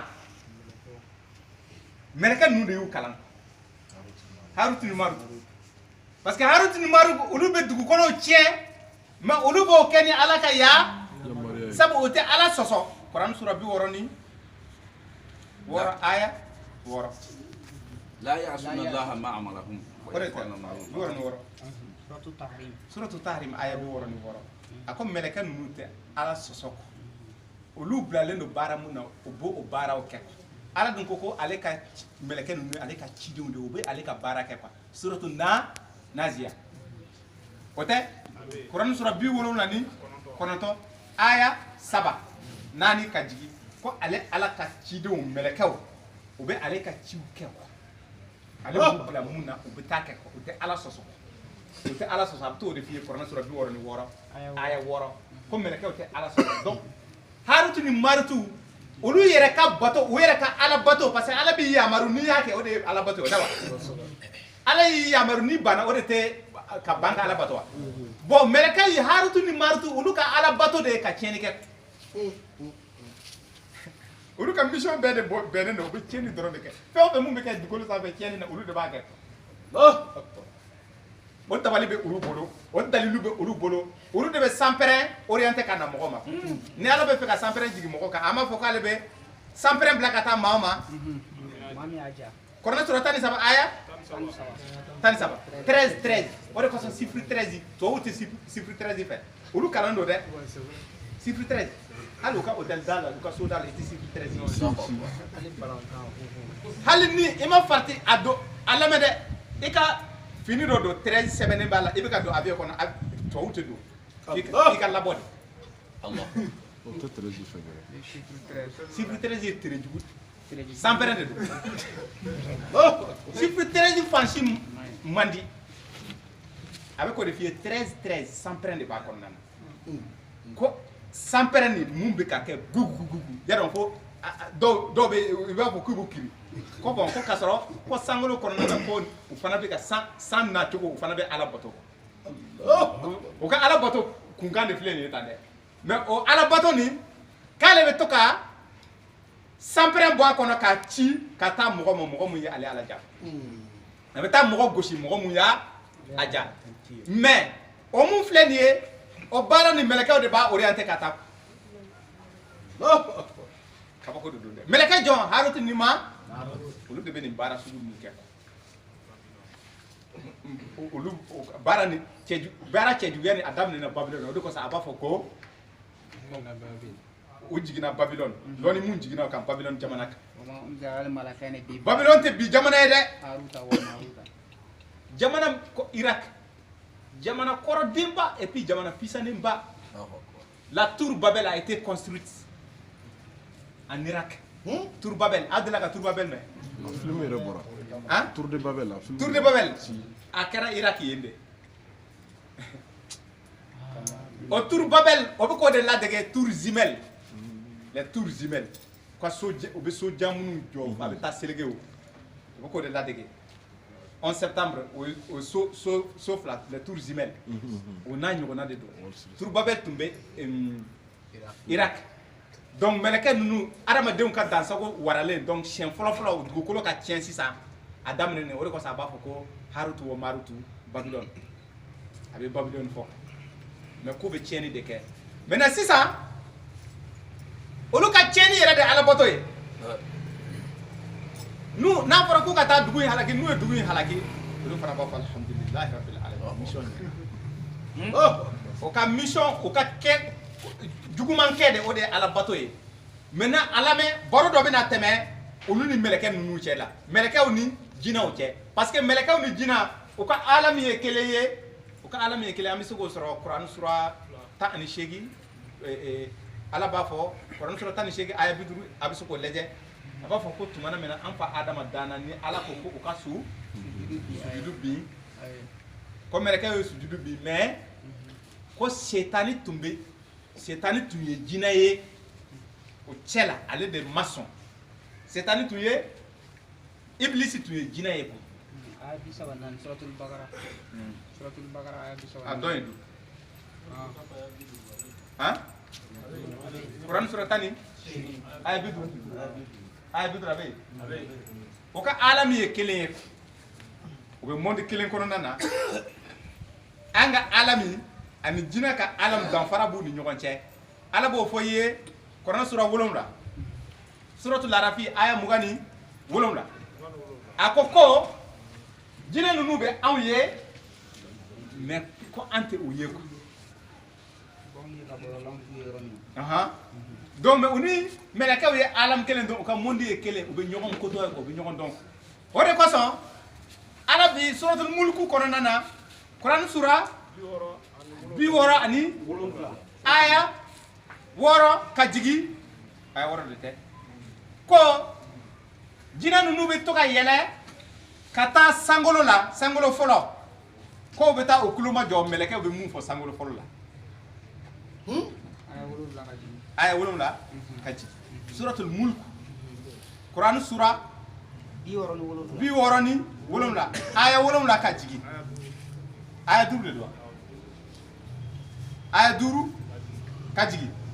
suratul safat fana aya nani ka jigi melakaw ka baro bena ani jinaw ko ka baro do bena pour que anga famu doron o ka alam o ka monde kile o bi ñogon kalan ko donc tumana mina ko bi to ka tay sanfé nu tara o be kibaro ala me quoi melakaw be kibara di suratul safat aya woro suratul safat aya woro ka jati suratul mulku fana aya duruka kati abina no boro kele ko tuma ni meleka nu bora kala maka foko jinaw be ka ulame sangolo fora la ko ala ko kale lolo nu sigi ka sangolo masiri ko ka protéger ko donc nu bora kala madro bisinga lolo do tike dronka o fili abisinga balika jonna batamato numéro ba betege fi amba foko mo bado sara wala mo bado bena man be chen melekaw de be ka jinaw bo nu ye jinaw bo awo ko jina do be o be bana so o se ko tena bo faka jina les jinn redoutables munu ka kisse ko sobe o lu be kisi balaw ni me o bena du ko sanfé nu nana du ko sanfé suratul jinn Quran sura bi wona ni la aya woro ko cedo fana de be adama den cema fana de be lu fana be sigide ka jina nunu makono contrat bu ni ñogon ci ko be bara ñogon ya ta o ni ñogon ci la ko be deme ni jina nunu fe don jina nunu be ke o ka partenariat donc loni jina nunu be loni mun soro o be adama den kala o la mais kasoro loni ce jugude be haruto ani marutu meleke flala mais o loni jina nunu be to kata meleke nu baroko ko meleke nu ka ulu kala loni meleke nu ko kay kana son ka nin kalante ko ni loni pa ni loni soro ka bara don kita chena ko ina ala bana ko parce que an ye la jarabe ni aya ye an yɛrɛ be kojugu kɛ ala yɛrɛ de an la jarabe ka an bila nin na quoi an yɛrɛ ta ye la jarabe c'est à dire que an bi ka ala bato nin cogo la nan bana an be halaki de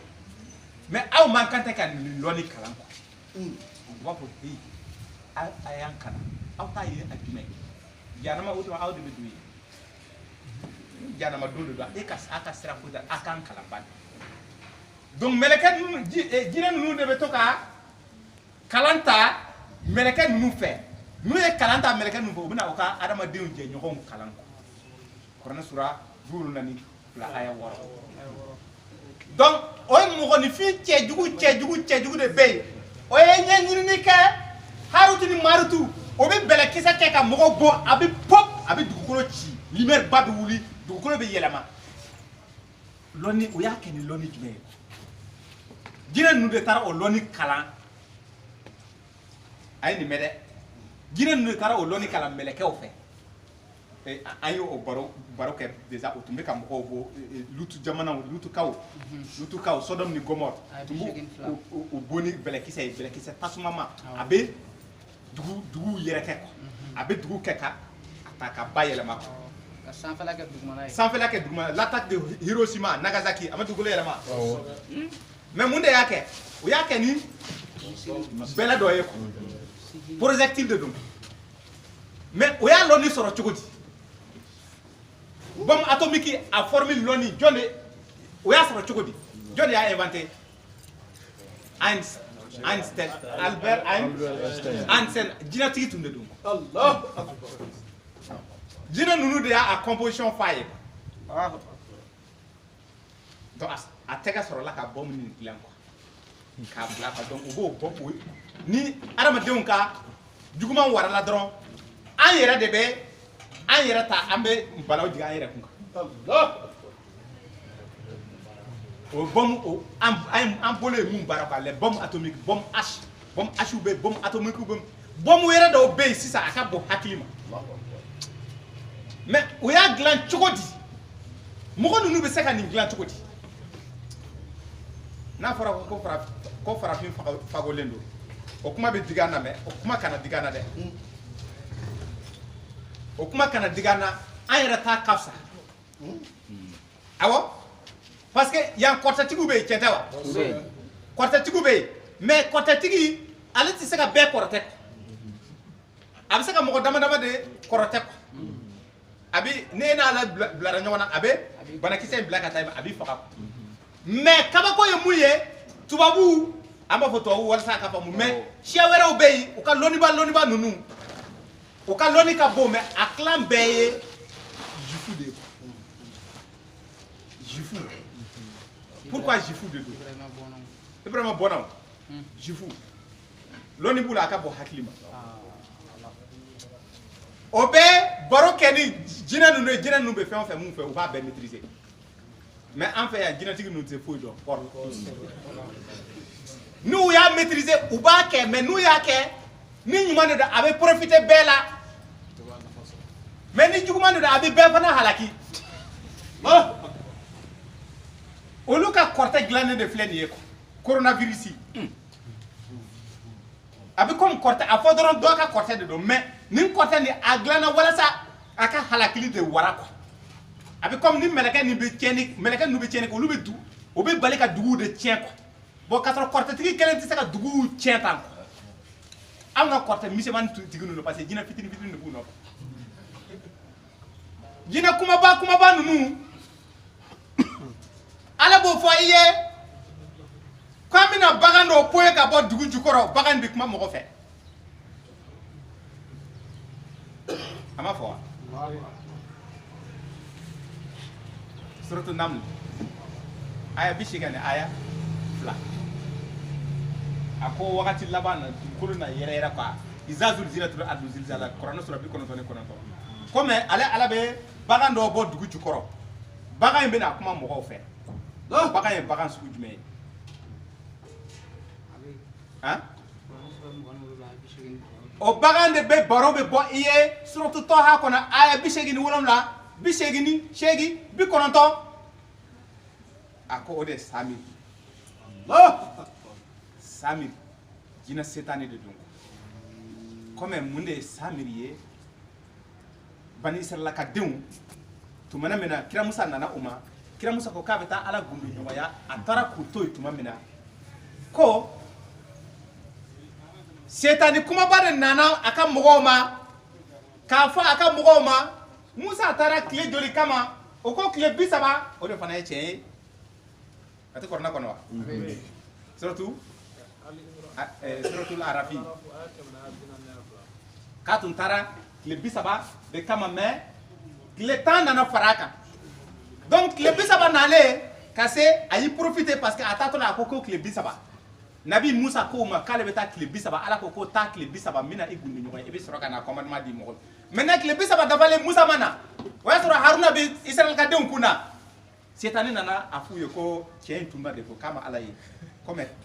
a taara ala mun nɔfɛ k'a ma ala ye ko ala ne k'ale ala ye sisan ko ko awɔ ko ye ala ye ko awɔ k'a ka ala filɛ nin ye comme a bɛ min ko a ye doni mun b'u bolo parce que u bɔra ni doni caman hɛrɛ caman misira jamana kɔnɔ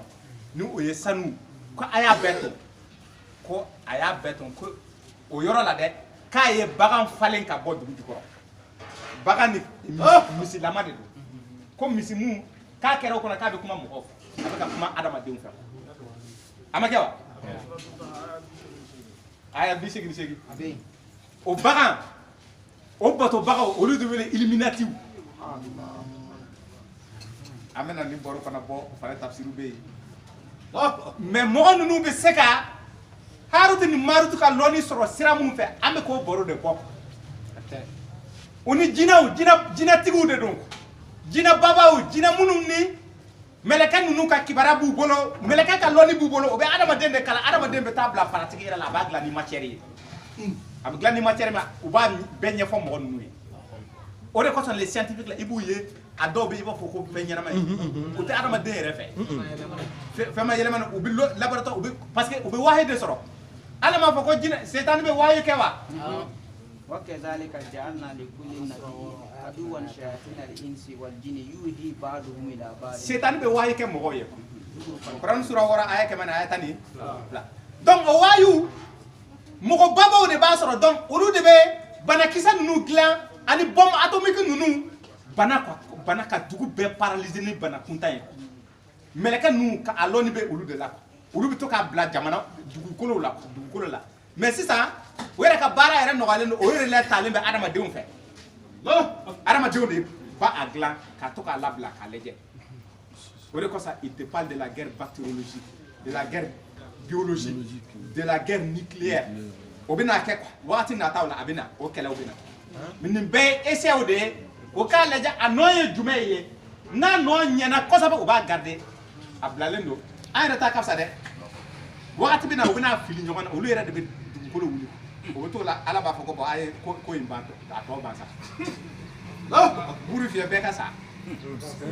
bɔmu dilannen bɛ mɔgɔw fɛ a ka bɔ hakili ma fɔlɔ a tun bɛ irisiw de bolo ani amerikɛnw faransɛw nana sɔrɔ anglais b'a la anglais nana sɔrɔ chinois nana sɔrɔ k'a ka to ten ayi Allemagne bɔ ma to min t'u bolo ko k'a to ten u ma sɔn Corée pɔyira a fana ye dɔ dilan Israël pɔyira a fana ye dɔ dilan Pakistan pɔyira a fana ye dɔ dilan Inde pɔyira bɔ ma to min bɛ Inde bolo Iran fana bɛ k'a ɲini donc il y aura une guerre nucléaire mais kabakuru la kɛlɛw de don nka kabakuru mun ye dugukolo yɛlɛma quoi Haruti ni Maruti kabakuru minnu kɛ ka dugukolo dafiri o dugukolo o kabakuru de dilan bɛ b'u bolo o ye essai kɛ Japon 1945 Nagasaki et Hiroshima a y'a fila k'a ye dugukolo dafiri hali sini dugukolo in tɛ sɔn 5h35 o y'a fili dugukolo a ye dugukolo de tigɛ ka dafiri k'a yɛlɛma kɛnɛci wagati o y'a kɛ 5h45 o y'a kɛ a ye dugu firi de k'a yɛlɛma Haruti ni Maruti dugu firi cogo min na o lɔnni de bɛ adamaden bolo kama o y'a kalan jinɛw de fɛ jinɛw y'a kalan Haruti ni Maruti o chimie fɛnw de b'u bolo ani o bactérie fɛnw de b'u bolo ani o bio karamɔgɔkɛ lɔnni cɛjugu de don dɛ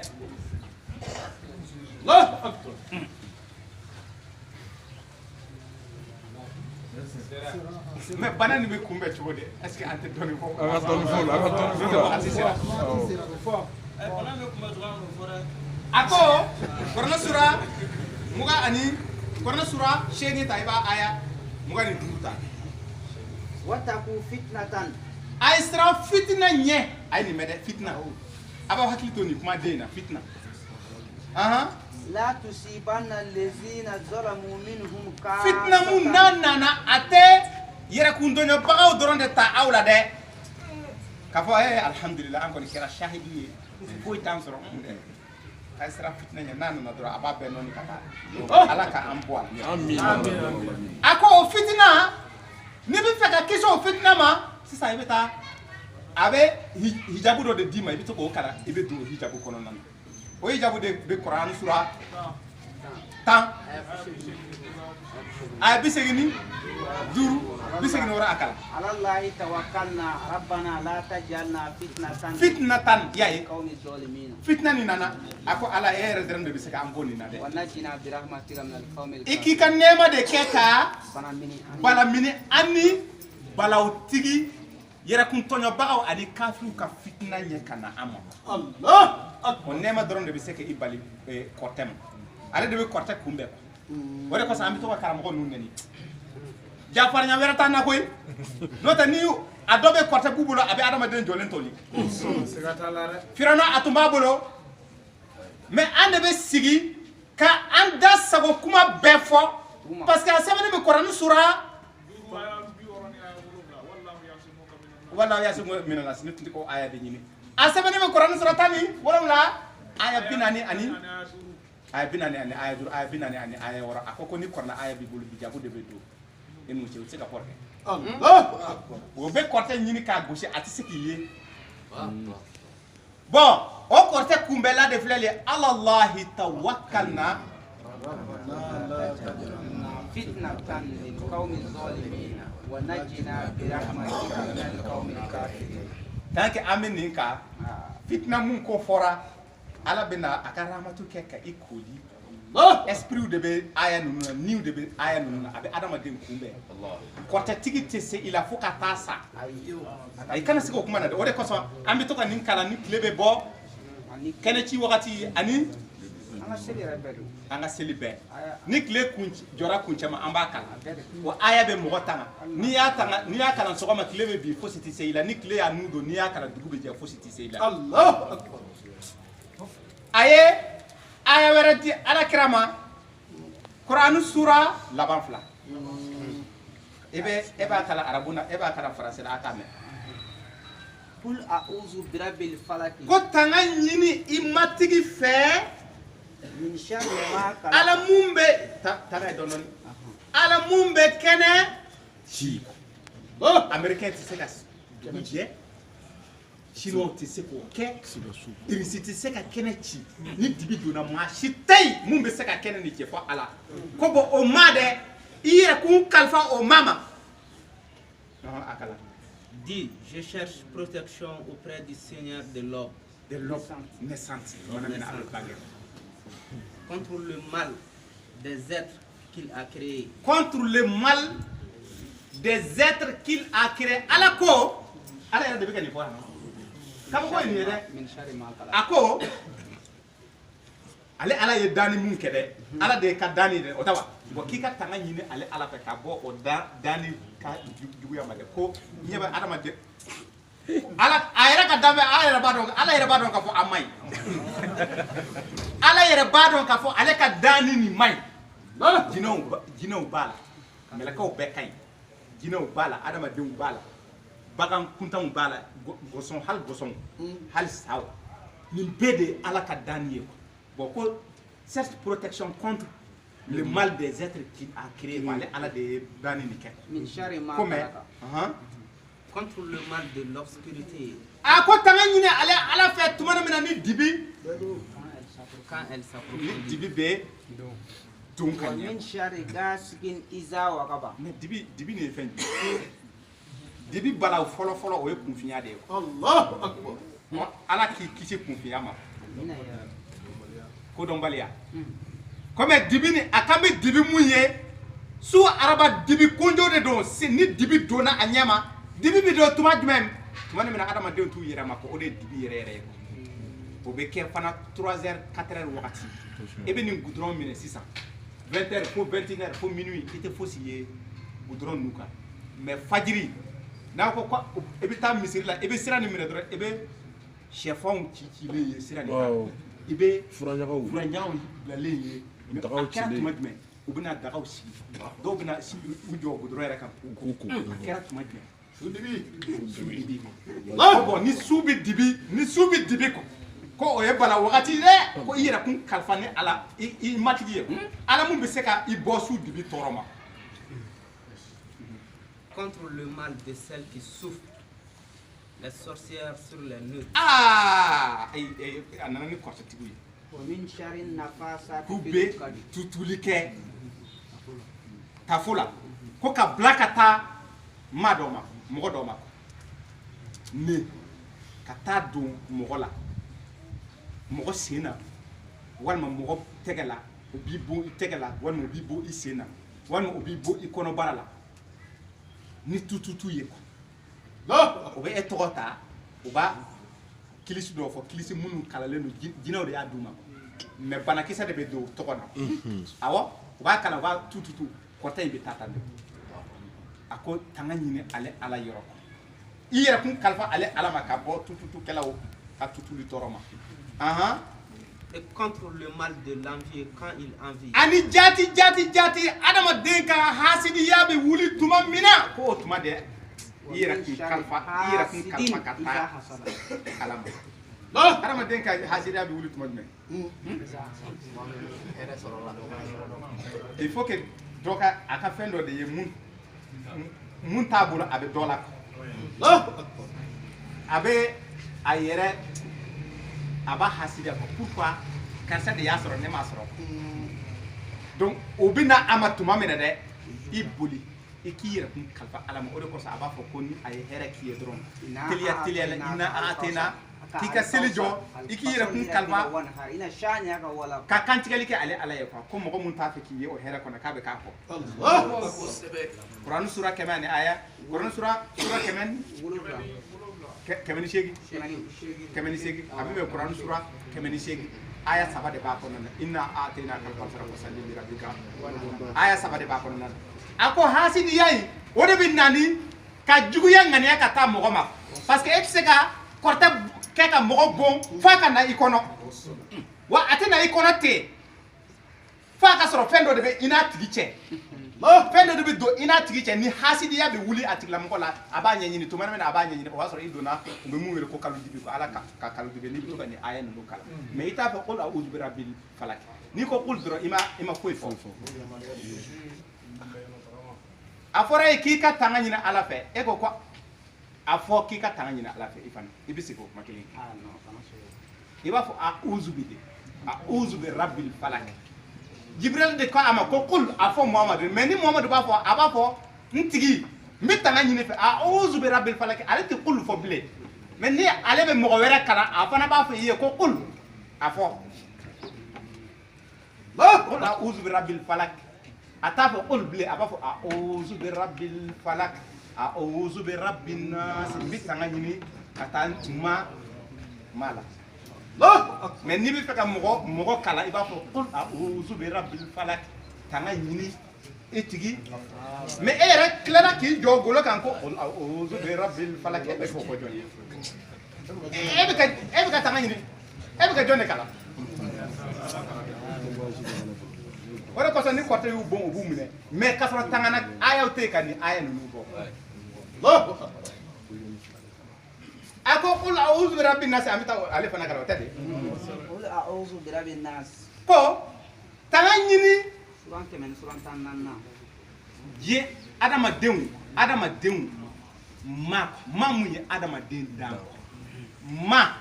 mun ye bani adama dan k'i ka i yɛrɛ kun kalifa ka taa o ma kelen Dit, je cherche protection auprès du Seigneur des hommes, maliki nas le souverain des hommes. maliki nasi a ye kuma nin yɛlɛma ye fɛ a ko ko daba ma mais ya a ko ma ka masa adamadenw ka masa adamaden ka masa an ka masa mali la an ka masa ye jɔn ye i bɛ ka o tɛ wa bon i bɛ k'a ye jɔn ye adamaden tɛ wa ko bɔn adamaden bɛɛ ma o ye jɔn ye ko ale i bɛ k'a ninnu fana ka ma de ye ko bɔn o ala dɛ ala mun ye masa ye adamadenw ka masa i yɛrɛ kun kalifa ka taa adamadenw ka masakɛ ma quoi Dieu des hommes. Dieu des hommes a ye kuma yɛlɛma ilahi yan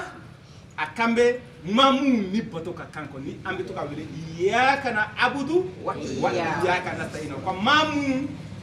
kan ka bato kɔ i yɛrɛ kun kalifa ka taa mamu kan ka bato ala mun kan ka bato ko i yɛrɛ kun kalifa ka taa o ma Contre le mal du mauvais conseiller furtif. min sharri waswasil kanas min sharri waswasil kanas khannas mais khannas ni jɔn ye waswasil al khanas alkannas e m'a mɛn k'a fɔ ko alkannasi ye jinɛ den dɔ ye setani den dɔ an ka karamɔgɔ dɔ de tun bɛ ka nin tafsiri yɛlɛkuba de don dɛ an ka nin tafsiri a ko alkannas o tɛ ko alkannasi ye setani den dɔ de ye a y'a minɛ ka taa di karamɔgɔba dɔ ma k'a k'a kalan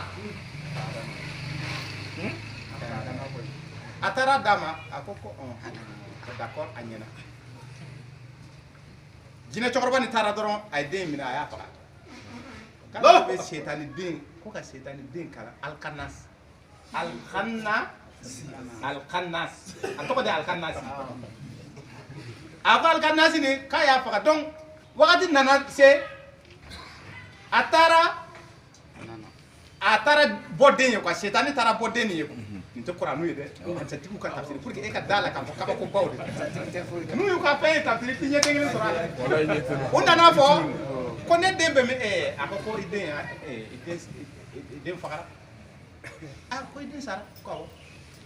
ko alkannas ko wayi papa combien na cɛkɔrɔba cɛ ko alimamiba yɛrɛ da kamana gana ko mun ko alkannas ko awɔ k'a tɛ ɲɛ n y'a d'i ma a kalan ni ne de y'a d'i ma kana faga i tɛ se ka nin faga n'i t'a kalan fana a fɔ ko non ko n y'a mɛn ko e ka taa Setani taalen sisan a ye alkanasi de ta k'a minɛ k'a fa ka mugu bɔ ka taa bila ba la bɛɛ y'a min mɔgɔ bɛ ba in de min wagati dama dama cɛkɔrɔba nin nana ko alkanasi bɛ min ko anasi ko nin kɔni y'a ta bannen ye pewu a ko e y'a kɛ cogo di ko nin je na tan a ti ye de ko an y'a kɛ mugu ye ka bila ji kɔnɔ a ko alkannas bɛɛ y'a lamɛn ko bɛɛ kɔnɔ bɛɛ a kumana bɛɛ kɔnɔbara kɔnɔna na ko n b'i yan ma ko bon ko to ye ne tun y'a i di ma pour que nin ka kɛ quoi kana bɔ de to ye donc ko ni aya a sababu nujulu de ni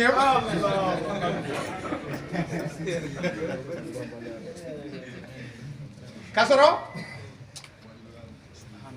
a kan bɛ mun ma ladeli de don ladeli ka bɔ adamaden ani jinɛ a ye fɛn fila de bɔ adamaden dɔ bɛ na i n'a ye jɛɲɔgɔn ye a ye nin mɛn dɛ problème dɔ ye i sɔrɔ i n'a fɔ a tigilamɔgɔ n'a muso bilara ɲɔgɔn na tigiramuso a n'a muso bilara ɲɔgɔn na donc a taara kuma nin lakali a jɛɲɔgɔn dɔ ye walasa a ka ale bilasira donc a taara baro ni bɔ a jɛɲɔgɔn nin ye jɛɲɔgɔn nin y'i sigi k'a kɛ ten ko karisa ne tun tɛ fɛ ka nin k'i ye e muso nin kɛ bilahi hali o don a ye nin kɛ Allahu Akbar mais bon i b'a dɔn ko dɔ bɛ yen a ma dabɔ fɔli caman ala a y'a fɔ ale yanni a ka baga sigi ka baga faga k'a ladi sabali la a filɛ ka a tigi funteni quoi o de ye wasuwasu fisi duurinasi minɛ jinati wa nas ha bari filɛ sa donc a bɛ i bila de sisan e yɛrɛ bɛ taa sisan i bɛ sin ka a tɛ kuma bilen dɛ a dusu yɛrɛ tun fagali daminɛ dɛ maintenant a ye nin mɛn mun na a taara minɛn bɛɛ cɛ ka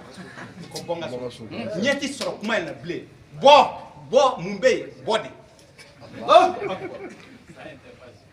i ye nin faamu nin y'a dɔ ye quoi nin ye adamaden ni ɲɔgɔn cɛ mais jinɛ dun bɛ na cogo di jinɛ de ye misali suru mɔgɔ dɔ bɛ i b'u kɔrɔfɔ dɔrɔn u b'u yɛrɛ faga mɔgɔ dɔ bɛ kɔrɔfɔ ti k'u la u ba walima u fa b'u kɔrɔfɔ a b'u kɔrɔfɔ dɔrɔn u bɛ taa don so kɔnɔ u b'u dan kan n'a ye dan sisan setan de bɛ n'a ma cɛ ma y'i lamusaya c'est-à-dire que a bɛ sin ka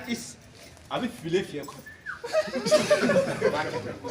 a b'i munumunu kan c'est que a n'a hakili setan de bɛ k'a bila waso la adamaden tɛ bilen dɛ setan de a yɛrɛ ni setan de don mais a t'a dɔn k'a fɔ setan de bɛ ka fiyɛli kɛ ka taa dusukun ma a bɛ to bagata la dɔrɔn a bɛ sin ka muru dɔ ta dɔrɔn ka sin ka walima ni pistolet b'a bolo walima ni furakisɛ b'a a bɛ sin ka taa o min ko bɔn n'i y'a ye nin bɛɛ bɛ kɛ i yɛrɛ fa sa i yɛrɛ fa nin bɛɛ ka ban bilahi i yɛrɛ fa hali ka sa o mun bɛ na a ma nin ye jinɛ setan de ye setan de bɛ ka alkanasi de bɛ ka nin kɛ alkanasi n'a ye nin kɛ a bɛ se ka taa poison min dɔrɔn a bɛ sin ka jan fɛn in bɛ wuli tuma min a bɛ na nimisa bataramɔgɔ nin de don i y'a ye a bɛ nimisa c'est trop tard dɔw bɛ taa u yɛrɛ gulon a bɛ fɛn tan kan o y'a sɔrɔ a bɛ kule a ye na o y'a sɔrɔ c'est trop tard mais wasuwasu jinɛ de y'a bila a la jinɛ setaniw de bɛ nin wasuwasu kɛ qui souffle le mal dans les poitrines des hommes u bɛ fiyɛli de kɛ ka taa adamadenw disi de kɔnɔna na a kɛra adamaden ye o qu'il soit un conseiller soit un djinn ou un être humain. Amoo de bɔ minal jinnati wan nas. minal jinnati wan nas donc adamaden seetaaniw bɛ yen mais i t'a dɔn seetaan de don dɛ i t'a dɔn mais a b'i bila nin cogoya de la i bɛ taa ko cɛjugu kɛ i bɛ tila ka nimisa bon i kelen bɛ taa miiri o ye seetaani sira ye o fana sisan adamaden seetaan tɛ dɛ mais seetaani yɛrɛ de bɛ na parce que ale tɛ ye ko a bɛ anw ye mais kan tɛ u ye Kurani sura 7 aya 27. donc o la ni ala ka diɲɛ ye an b'an banba alallahi ni ani a'uzu akana mun a'uzu bi fɔ dɛ a'uzu bi rabbi ka jigi a ka ca ala fɛ bana ni n'a nana cogo cogo ni a bɛ yan fanfɛla la o y'a sɔrɔ an bɛ yan fɛ coronavirus ni ani an bɛ coronavirus de don n'o tɛ dabalitigi caman de bɛ yen yan mais olu b'a ci ka taa mɔgɔ kelen kelen ma o n'a ɲɔgɔnna de o tɛ donc o la an bɛna lajɛ ni juma wɛrɛ bɛ na ni sigi bɛ se ka kɛ ni u ma fɛn fɔ ni u ma silamɛw don a la comme u ma silamɛw don o fɛn na